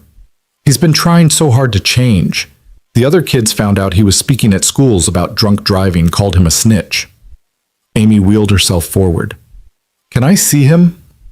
Her parents protested, but Amy was insistent. "I need to, please." The doctors allowed it somehow, recognizing this was about more than medical protocol. Daniel accompanied them into the ICU, where Marcus lay unconscious, machines breathing for him. Amy reached out and took his hand. "You don't get to die," she said firmly. "You owe me decades of payments, remember? You owe me monthly visits. You owe those kids at schools your story. You don't get to take the easy way out." Perhaps it was coincidence, but Marcus's fingers twitched in hers. "I'm going to testify," Amy announced, "at the hearing about the attack. I'm going to tell them he's in my program, that I need him to complete it, that his rehabilitation matters to my recovery." Robert Chen stared at his daughter. "Amy, you don't owe him anything." "I'm not doing it for him. I'm doing it for me, because holding on to hate is exhausting, and I need my energy for healing. Daniel taught me that." Daniel felt the weight of unexpected influence. He'd never told Amy those words directly. She'd learned them from watching, from absorbing the philosophy of restorative justice he'd been building. Outside the ICU, Daniel found Victor Hayes in the waiting room. He'd come as soon as he heard understanding the delicate ecosystem of redemption they'd all become part of. The boys who attacked Marcus, Victor said, their families can't afford lawyers. They'll get public defenders who won't care. You want to pay for their defense? I want to pay for their rehabilitation. Prison won't fix what's broken in them. It didn't fix what was broken in me. You did that. A moment of grace did that. They were interrupted by the arrival of an unexpected visitor, Andrew Park's sister-in-law, Helen. She'd been following Marcus's story, another strange connection in their web of interlinked lives. Sarah would have been here, she said simply. She would have sat by that boy's bedside and held his hand. So I'm here in her place. The waiting room gradually filled with others. Tom Washington came after his shift, still in his new court officer uniform. Mrs. Rodriguez brought sandwiches for everyone. Even Judge Sloan stopped by after court, her robes replaced with civilian clothes that made her look surprisingly vulnerable. This is what you've built, she told Daniel quietly. A community of people who've learned to see past their own pain. Marcus survived. The attack had been brutal, but he was young and strong and perhaps motivated by Amy's fierce insistence that he had work to finish. The boys who attacked him were arrested, and true to his word, Victor paid for their counseling and legal support aimed at rehabilitation rather than just punishment. During Marcus's recovery, Amy visited daily. She taught him to navigate in a wheelchair, temporary for him, permanent for her. The irony wasn't lost on anyone. The view's different from down here, Marcus said one afternoon, struggling with the chair's controls. Everything's different from down here, Amy agreed. But not necessarily worse, just different.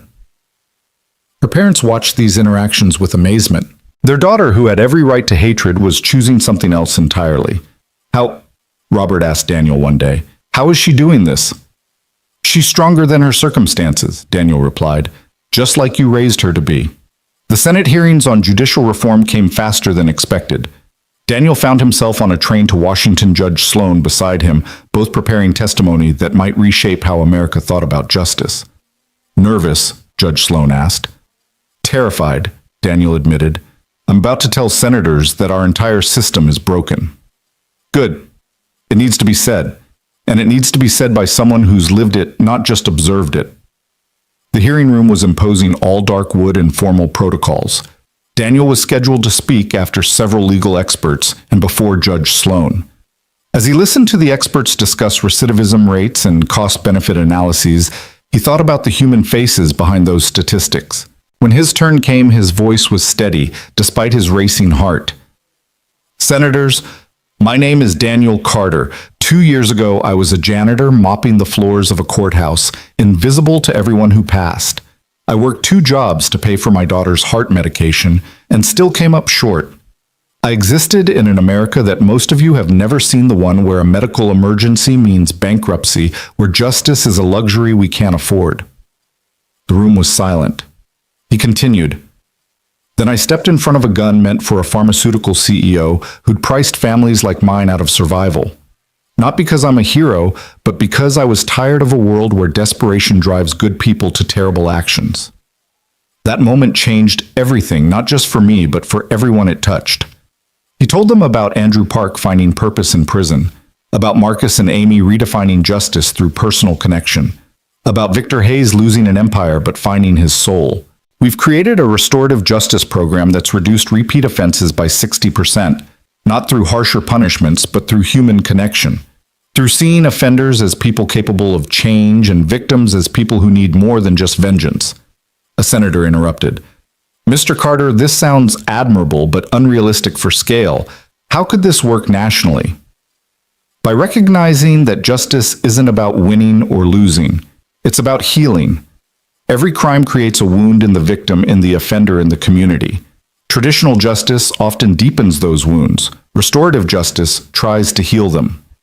But some crimes are too severe for forgiveness. I'm not talking about forgiveness. I'm talking about transformation. The man who shot me is now counseling grieving families, preventing future violence. The CEO he tried to kill is using his wealth to provide free medication to thousands. The teenager who paralyzed a girl is becoming a voice against reckless driving. These aren't feel-good stories, they're proof that people can change when given the framework to do so.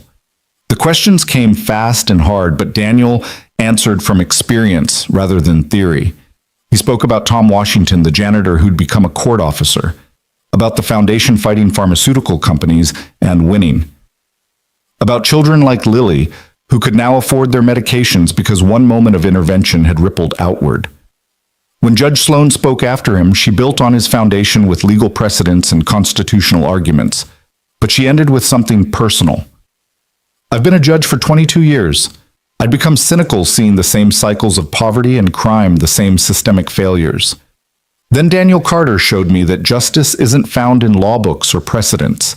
It's found in the choice to see humanity in everyone, victim and offender alike. If we can build a system that reflects that truth, we might actually achieve justice rather than just punishment. The hearings made national news. Daniel's testimony, paired with Judge Sloan's legal expertise, sparked discussions in law schools and courthouses across the country.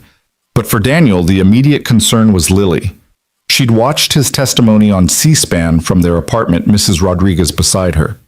"You were amazing, Daddy," she said when he called that night. "You told them the truth." Was it enough? It's a start. You always say change happens one person at a time. Back home, Daniel threw himself into transitioning his responsibilities before starting medical school. He trained Tom Washington in mediation techniques, watching the younger man grasp concepts that had taken Daniel months to understand. "You have an advantage I didn't," Daniel told him. "You already know what it's like to be invisible. Use that. See the people others overlook." The farewell party at the courthouse was emotional. Judge Sloan presented him with a plaque, "Daniel Carter, court officer, mediator, teacher, friend." But it was the individual testimonials that broke him. Tom Washington spoke about finding hope in Daniel's story. Amy Chen, standing with technological assistants she'd been developing, talked about learning that justice and revenge weren't synonymous. Marcus, via video from his rehabilitation facility, credited Daniel with showing him that redemption was possible. But it was Andrew Park's message that hit deepest. He'd been granted special permission to attend via secured video link. "Daniel Carter saved my life twice. Once, when he stopped me from becoming a murderer, and again, when he showed me that my pain could have purpose. I'll never fully recover from losing Sarah, but I've learned that grieving doesn't mean giving up. It means carrying love forward in new ways. Daniel taught me that." Victor Hayes was last to speak, and his words were simple. "Most people get one life. Daniel gave me a second one. I'm trying to be worthy of it." Lily had prepared a speech but abandoned it instead, just hugging her father. "You're going to be a great doctor," she whispered, "because you already know how to heal people." Medical school was a different kind of challenge. At 41, Daniel was older than most professors, let alone students. His study group consisted of 20-somethings who called him Dad affectionately and came to him with life problems as often as academic ones. "You've actually lived," one young woman said during a late-night study session. "The rest of us are just theorizing about life and death. You've been there." The coursework was brutal. Anatomy, biochemistry, pathology, subjects that seemed impossibly complex. But Daniel approached them the way he'd approached everything else, one step at a time, with determination and humility. His background gave him unique insights. During a medical ethics seminar, the professor posed a hypothetical: a pharmaceutical company has developed a life-saving drug but prices it beyond most people's reach. Discuss the ethical implications. His classmates debated abstracts. Daniel spoke about reality, about choosing between Lily's medication and food, about families destroyed by medical debt, about Victor Hayes' transformation from predator to philanthropist. "It's not a hypothetical for millions of Americans," he said. "It's daily reality. And until we acknowledge that we're not really practicing medicine, we're just treating the privileged." His professor, Dr. Hernandez, kept him after class. "You're going to make waves in this field, Mr. Carter. I just want to make a difference." Same thing often enough. The foundation continued to grow. Victor had recruited other reformed executives, creating a network of former pharmaceutical leaders working to undo their own damage.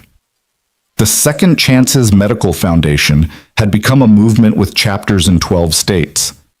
Daniel remained on the board, attending meetings between classes, offering ground-level perspective to policy discussions. During one heated debate about expansion strategies, he interrupted the financial projections with a simple question. Who does this help? The room fell silent. Every decision should answer that question first.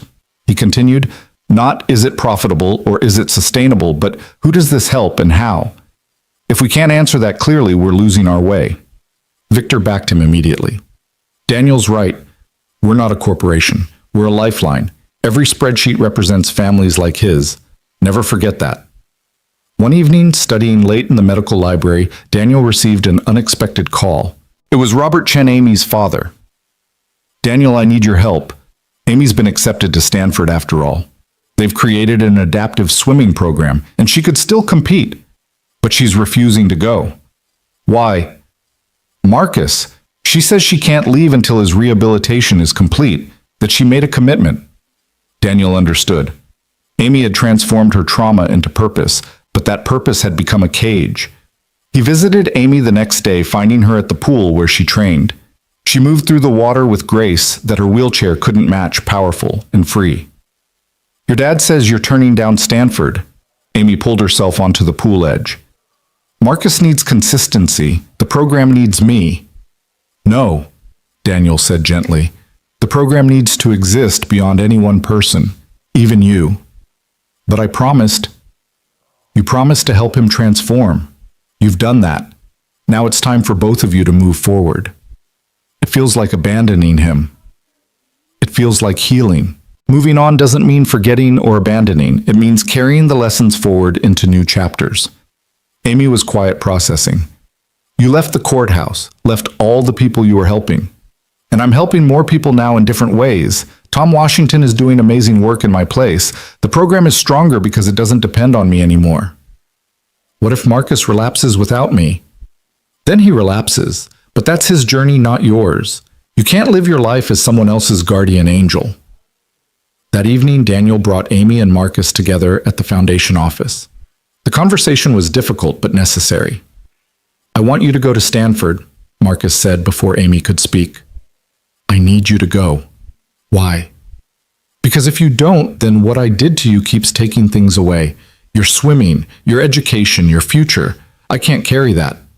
Amy started crying. But the program will continue, with or without us. Daniel's right, it's bigger than any individual now. They hugged carefully because of Marcus's still healing injuries, and Daniel saw something release in both of them. The strange bond forged by trauma was evolving into something healthier. Stay in touch, Amy said. Tell me about your speeches, your progress. Watch for me on the news, Marcus replied with a slight smile. When I graduate, when I get a job, when I make something of myself, I want you to see that your faith wasn't wasted. The seasons changed, and with them Daniel's life continued its transformation. He excelled in his studies, particularly in community health and medical ethics. His professors began inviting him to speak at conferences, sharing his unique perspective on healthcare inequality. One conference in Chicago changed everything. He was on a panel about pharmaceutical pricing when a woman in the audience stood up during Q&A. My husband died last month, she said, voice shaking. Couldn't afford insulin, rationed it until his body gave out. You talk about reform, but people are dying now, today. What do we do today? The other panelists offered policy prescriptions and long-term solutions. Daniel stood up, left the stage, and walked to the woman.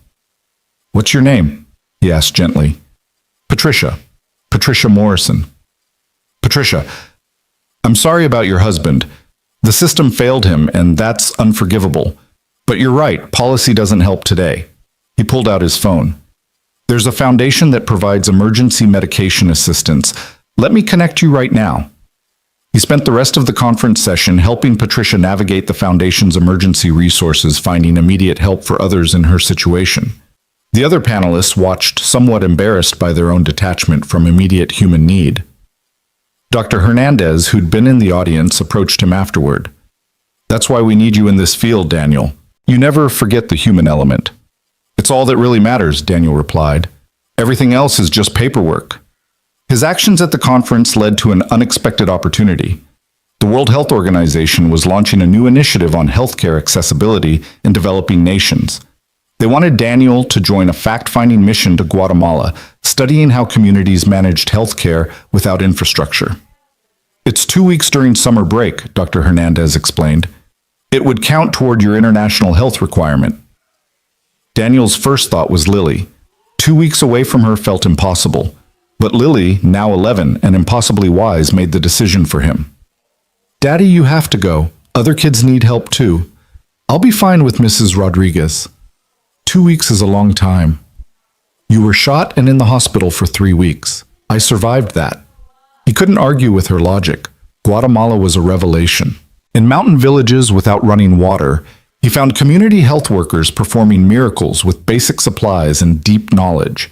He watched a midwife save a mother and baby with techniques that required no technology, only skill and intuition.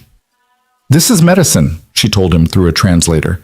Not machines and expensive drugs, but understanding the body, the spirit, the community. He thought of American hospitals with million-dollar machines and patients dying from rationed insulin. The contrast was devastating. In one village, he met a boy with a heart condition similar to Lily's. Without surgery, without medication, the child wouldn't survive to adolescence. The family knew this, accepted it with a fatalism that broke Daniel's heart. That night he called Victor Hayes. There's a boy here, heart condition. He'll die without help. Send me the details. We'll arrange transportation, surgery, everything. Victor, there are thousands like him. Then we save who we can and fight to change the system that creates this inequality. It's all we can do. But it wasn't enough. It would never be enough. Daniel realized that individual acts of grace, while vital, couldn't address systemic failure. Real change required something bigger. He returned from Guatemala with a new sense of purpose. His residency was approaching. Most students were competing for prestigious hospitals seeking specialty training that would guarantee high incomes. Daniel chose differently. He applied to a community health program in the Bronx, one of the most underserved areas in New York. His advisors tried to dissuade him. You're brilliant, Daniel. You could do pediatric cardiology, help kids like your daughter at the best hospitals. I can help more kids by addressing the system that makes healthcare inaccessible to families like mine was. The night before his residency began, Daniel sat with Lily in their small apartment. She was doing homework, he was reviewing patient charts. The comfortable silence between them was broken by her sudden question. Do you think Mom would be proud? Daniel set down his charts. Of what? Of us. Of who we've become. He thought about Maria, about the dreams they'd shared in this very apartment. They'd imagined Lily's future, but never this future.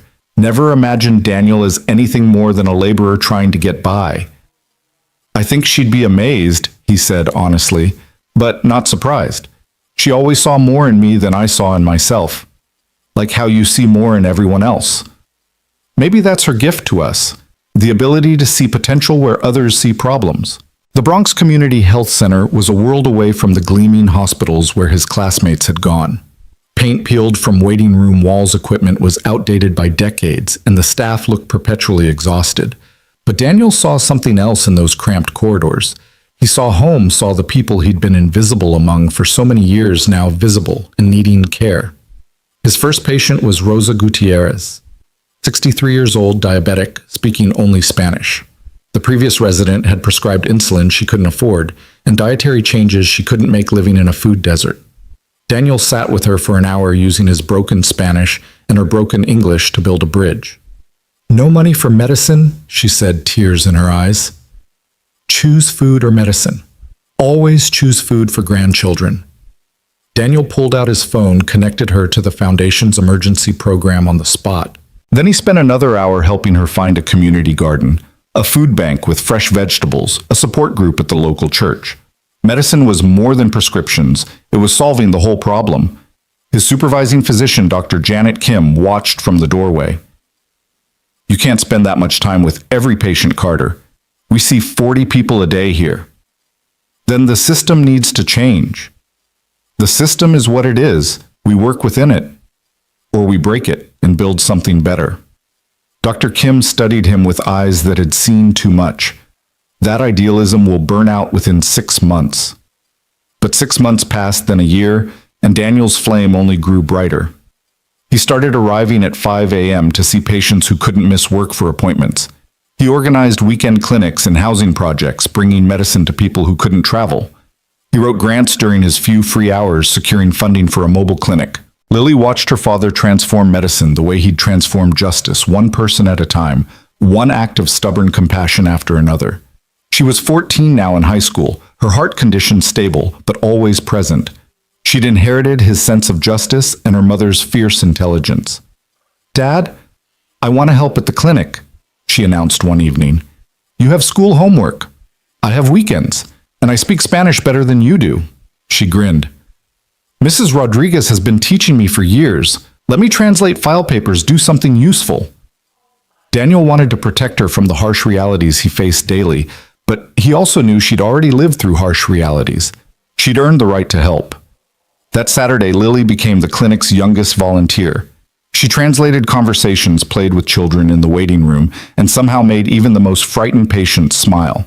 One elderly man, after she'd helped explain his medication regimen in Spanish, called her Pequeña Ángel, little angel.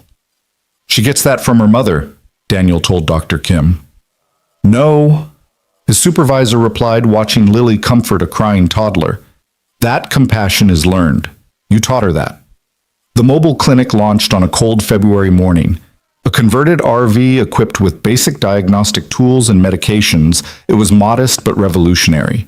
Daniel drove it himself, parking outside homeless shelters, in church parking lots, beneath highway overpasses where the forgotten gathered. On the third day, he treated a man whose face looked familiar. It took a moment to recognize him, James Brennan, the man who'd nearly lost custody of his son in Judge Sloan's courthouse years ago. "Mr. Brennan," the man looked up ashamed. "Officer Carter, Dr. Carter now, I heard." "What happened?" Brennan's story was depressingly common. Lost his job again. Drinking, returned family, left street, became home. Classic spiral that Daniel had seen too many times. "I was doing better," Brennan said, pulling his coat tighter. 18 months sober. Then my boy got sick leukemia. Insurance wouldn't cover the experimental treatment.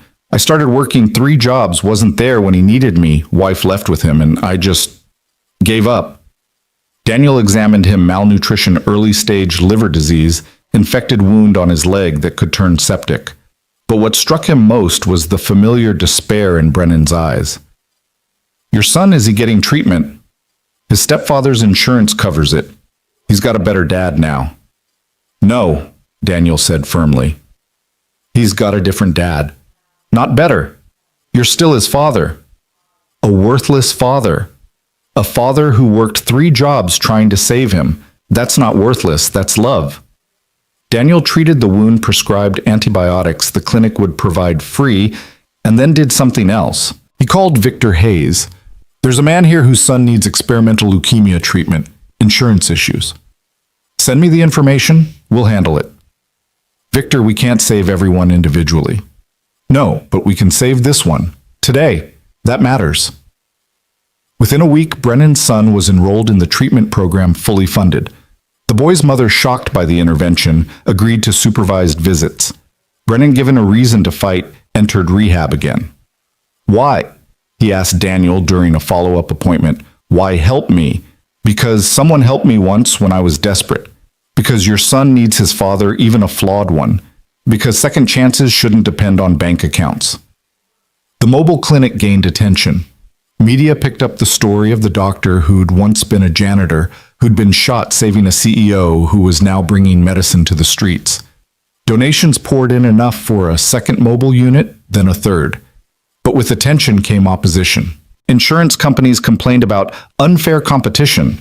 Some hospitals argued the mobile clinics were providing substandard care. A consortium of private practices claimed Daniel was undermining the healthcare system. The attacks became personal. Someone leaked that Lily had a heart condition, suggesting Daniel was using his position to secure preferential treatment for her. Never mind that she'd been stable for years, that her medication was paid through the foundation like thousands of others. One evening, Daniel came home to find Lily crying over her laptop. "They're saying horrible things about you online, Dad. That you're a fraud, that you're just trying to get famous." Daniel sat beside her, closing the laptop gently. "People attack what threatens them. and we're threatening a system that profits from suffering. But it's not fair. No, it's not. But remember what I've always told you, we don't do the right thing because it's easy, or because people will thank us. We do it because it's right. The next day brought worse news. The city was attempting to shut down the mobile clinics, citing regulatory violations. The violations were technicalities, paperwork issues that could normally be resolved with a fine. But someone was pushing for complete shutdown. Daniel called Judge Sloan, now retired but still influential. They're trying to destroy everything we've built. Then we fight, she said simply. I'll make some calls. You keep those clinics running. The legal battle was exhausting. Daniel spent days in court nights seeing patients, weekends fighting paperwork. His residency supervisors warned him about burnout, but he couldn't stop. Too many people depended on those clinics. The breakthrough came from an unexpected source. Andrew Park, now released and working full-time with grieving families, had become an advocate for healthcare reform. He organized the families, hundreds of them, all touched by medical injustice, to protest at City Hall. Daniel Carter saved my life when I didn't deserve it, Andrew told the crowd. Now they're trying to destroy him for saving others. We won't let that happen. The protest grew.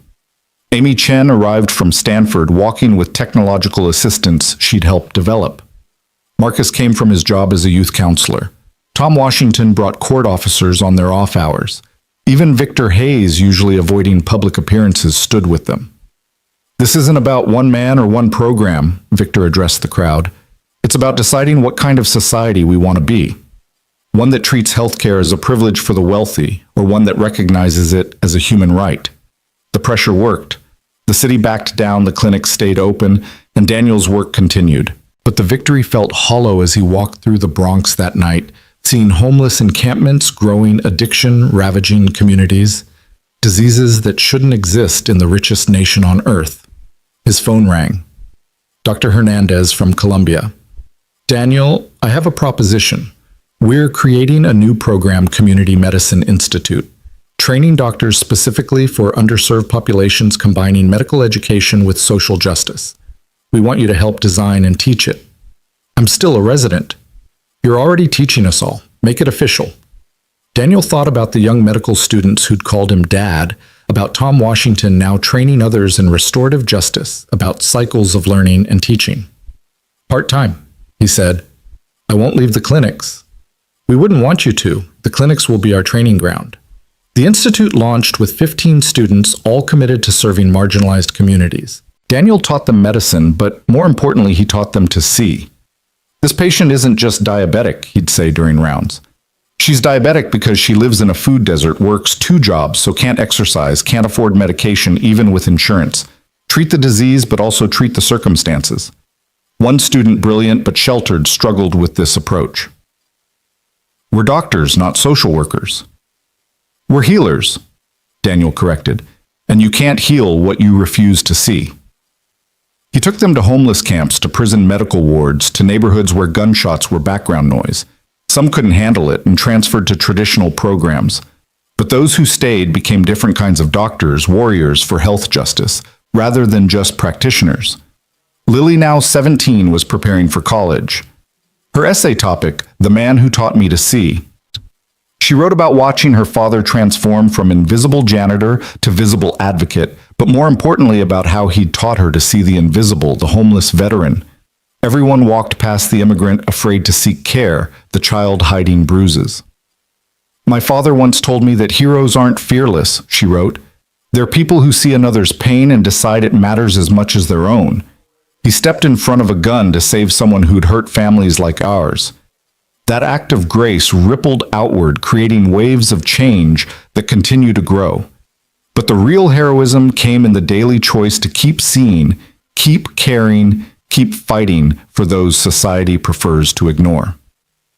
She was accepted to Harvard on a full scholarship, planning to study public health and law. The night the acceptance came, Daniel found himself crying, not from sadness at her leaving, but from pride at who she'd become. You know what you've given me? Lily asked, sitting beside him. An example of what not to do, he tried to joke through tears. A legacy. Everywhere I go, I'll carry your lesson that everyone deserves to be seen, to be helped, to be valued. That's worth more than any inheritance. The graduation ceremony for Daniel's first class at the Community Medicine Institute coincided with a milestone. The mobile clinics had treated their 100,000th patient. Media coverage was extensive, but Daniel avoided most of it, uncomfortable with being portrayed as some kind of saint. "You're not a saint," Victor told him at the celebration. "You're something more important, proof that ordinary people can create extraordinary change." Andrew Park, now running a national network of grief support groups, agreed. "Saints are born special. You chose to become who you are.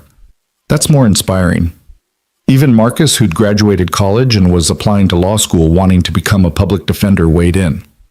"You showed us that our worst moments don't define us, that we can choose to transform pain into purpose." But it was Judge Sloan, now in her 70s, but still sharp, who perhaps understood best. "You've created a new kind of justice, Daniel. Not legal justice, human justice.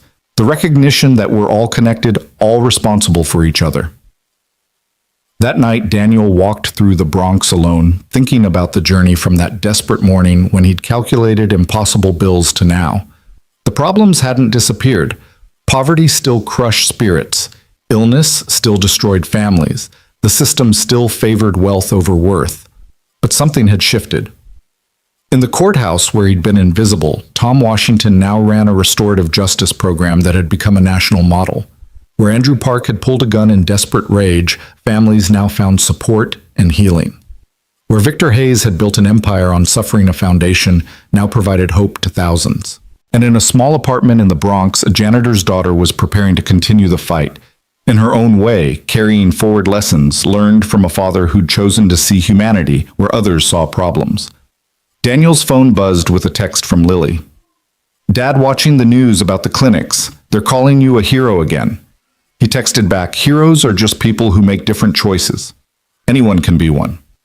"Not anyone would have made your choices. Anyone can start making them now."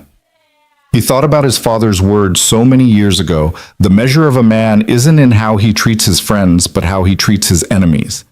He'd learned it went deeper.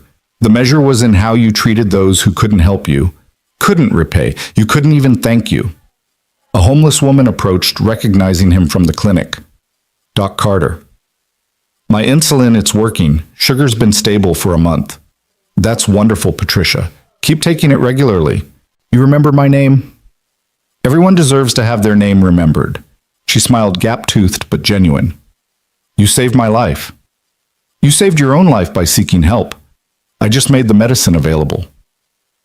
After she left, Daniel stood under the streetlight thinking about cycles. Violence bred violence, but kindness bred kindness. One moment of intervention, stepping in front of a gun, had created ripples that were still expanding.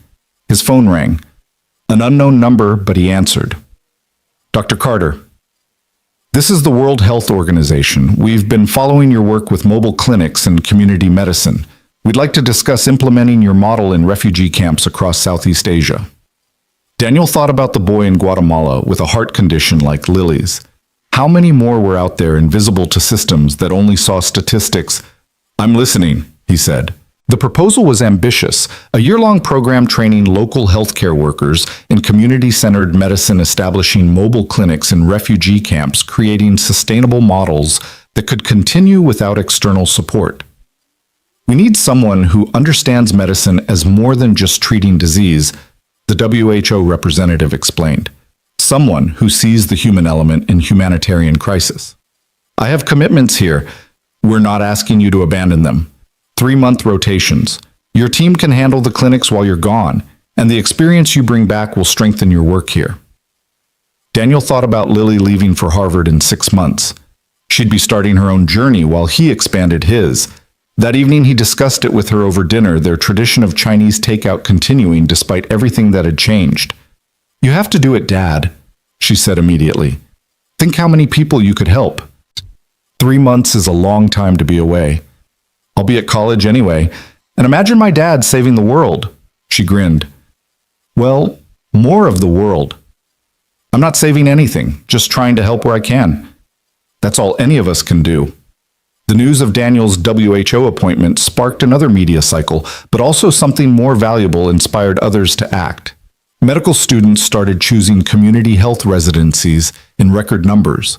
The mobile clinic model was replicated in 20 cities. The Community Medicine Institute received funding to expand nationally. At his farewell gathering before the first WHO rotation, the room was packed with faces from every chapter of his journey.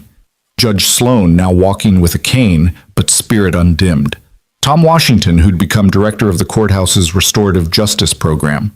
Amy Chen, who'd graduated Stanford and was working on adaptive technologies for disabled athletes. Marcus accepted to law school determined to defend those who couldn't afford justice.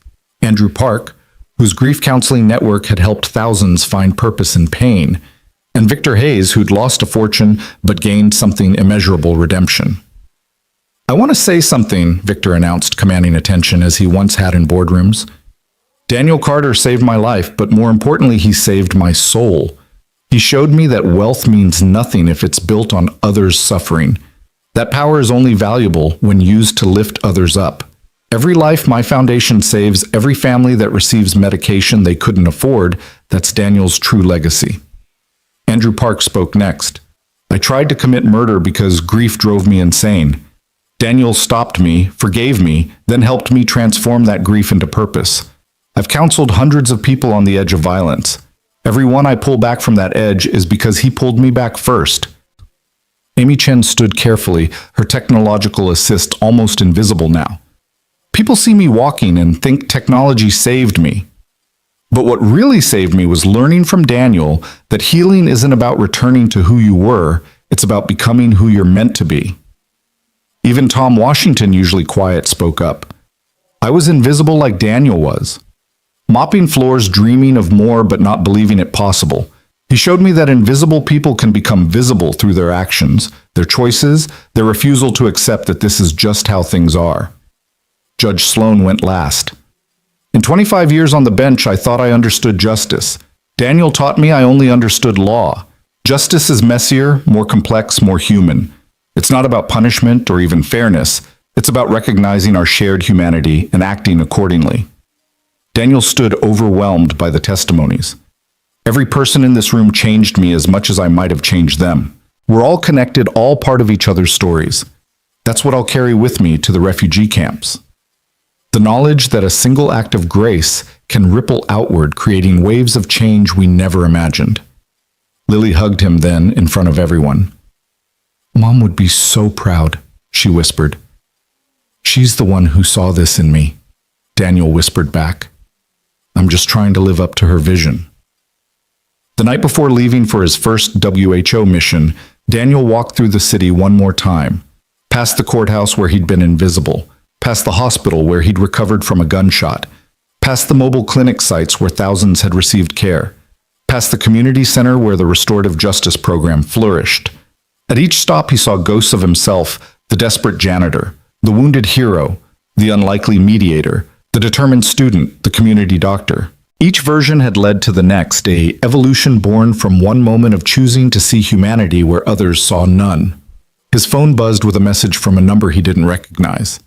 "Dr. Carter, you don't know me, but my son was one of the boys who attacked Marcus years ago. You arranged for his counseling instead of just prison. He's graduating high school next month, accepted to college, wants to be a social worker. I wanted you to know your intervention saved him from becoming a statistic. Thank you." Daniel smiled, adding another ripple to the ever-expanding circle of change. Tomorrow he'd fly to Bangladesh to refugee camps where hundreds of thousands lived in conditions that would break most spirits. But he'd carry with him the lessons learned in courthouse hallways and hospital wards that everyone deserved to be seen, to be helped, to be valued. Standing on his fire escape one last time before the journey, looking out at the city lights, Daniel thought about his father's words. The measure of a man isn't in how he treats his friends, but how he treats his enemies. He'd learned something more. The measure was in recognizing there were no enemies, only fellow humans struggling with pain, making choices from desperation or indifference, capable of transformation when shown a different path. Lily joined him on the fire escape, both of them silent in comfortable companionship.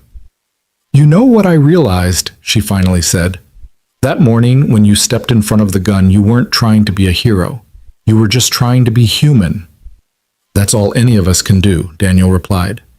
Be human, see others as human, and act accordingly. Simple but not easy. The most important things never are. They stood together, father and daughter, looking out at a city full of invisible people waiting to be seen, wounds waiting to be healed, stories waiting to be transformed. Tomorrow would bring new challenges, new opportunities to choose grace over vengeance, compassion over indifference. But tonight they simply stood together. Two people who'd learned that the distance between janitor and doctor, between criminal and counselor, between invisible and seen, was just one choice. The choice to recognize humanity in ourselves and others, and to act on that recognition. The city hummed below them, millions of lives intersecting, each carrying the potential for transformation. And somewhere in those intersections, Daniel knew other moments of grace were occurring, small acts of courage, rippling outward, changing trajectories, saving lives in ways that would never make headlines but would matter immensely to those they touched.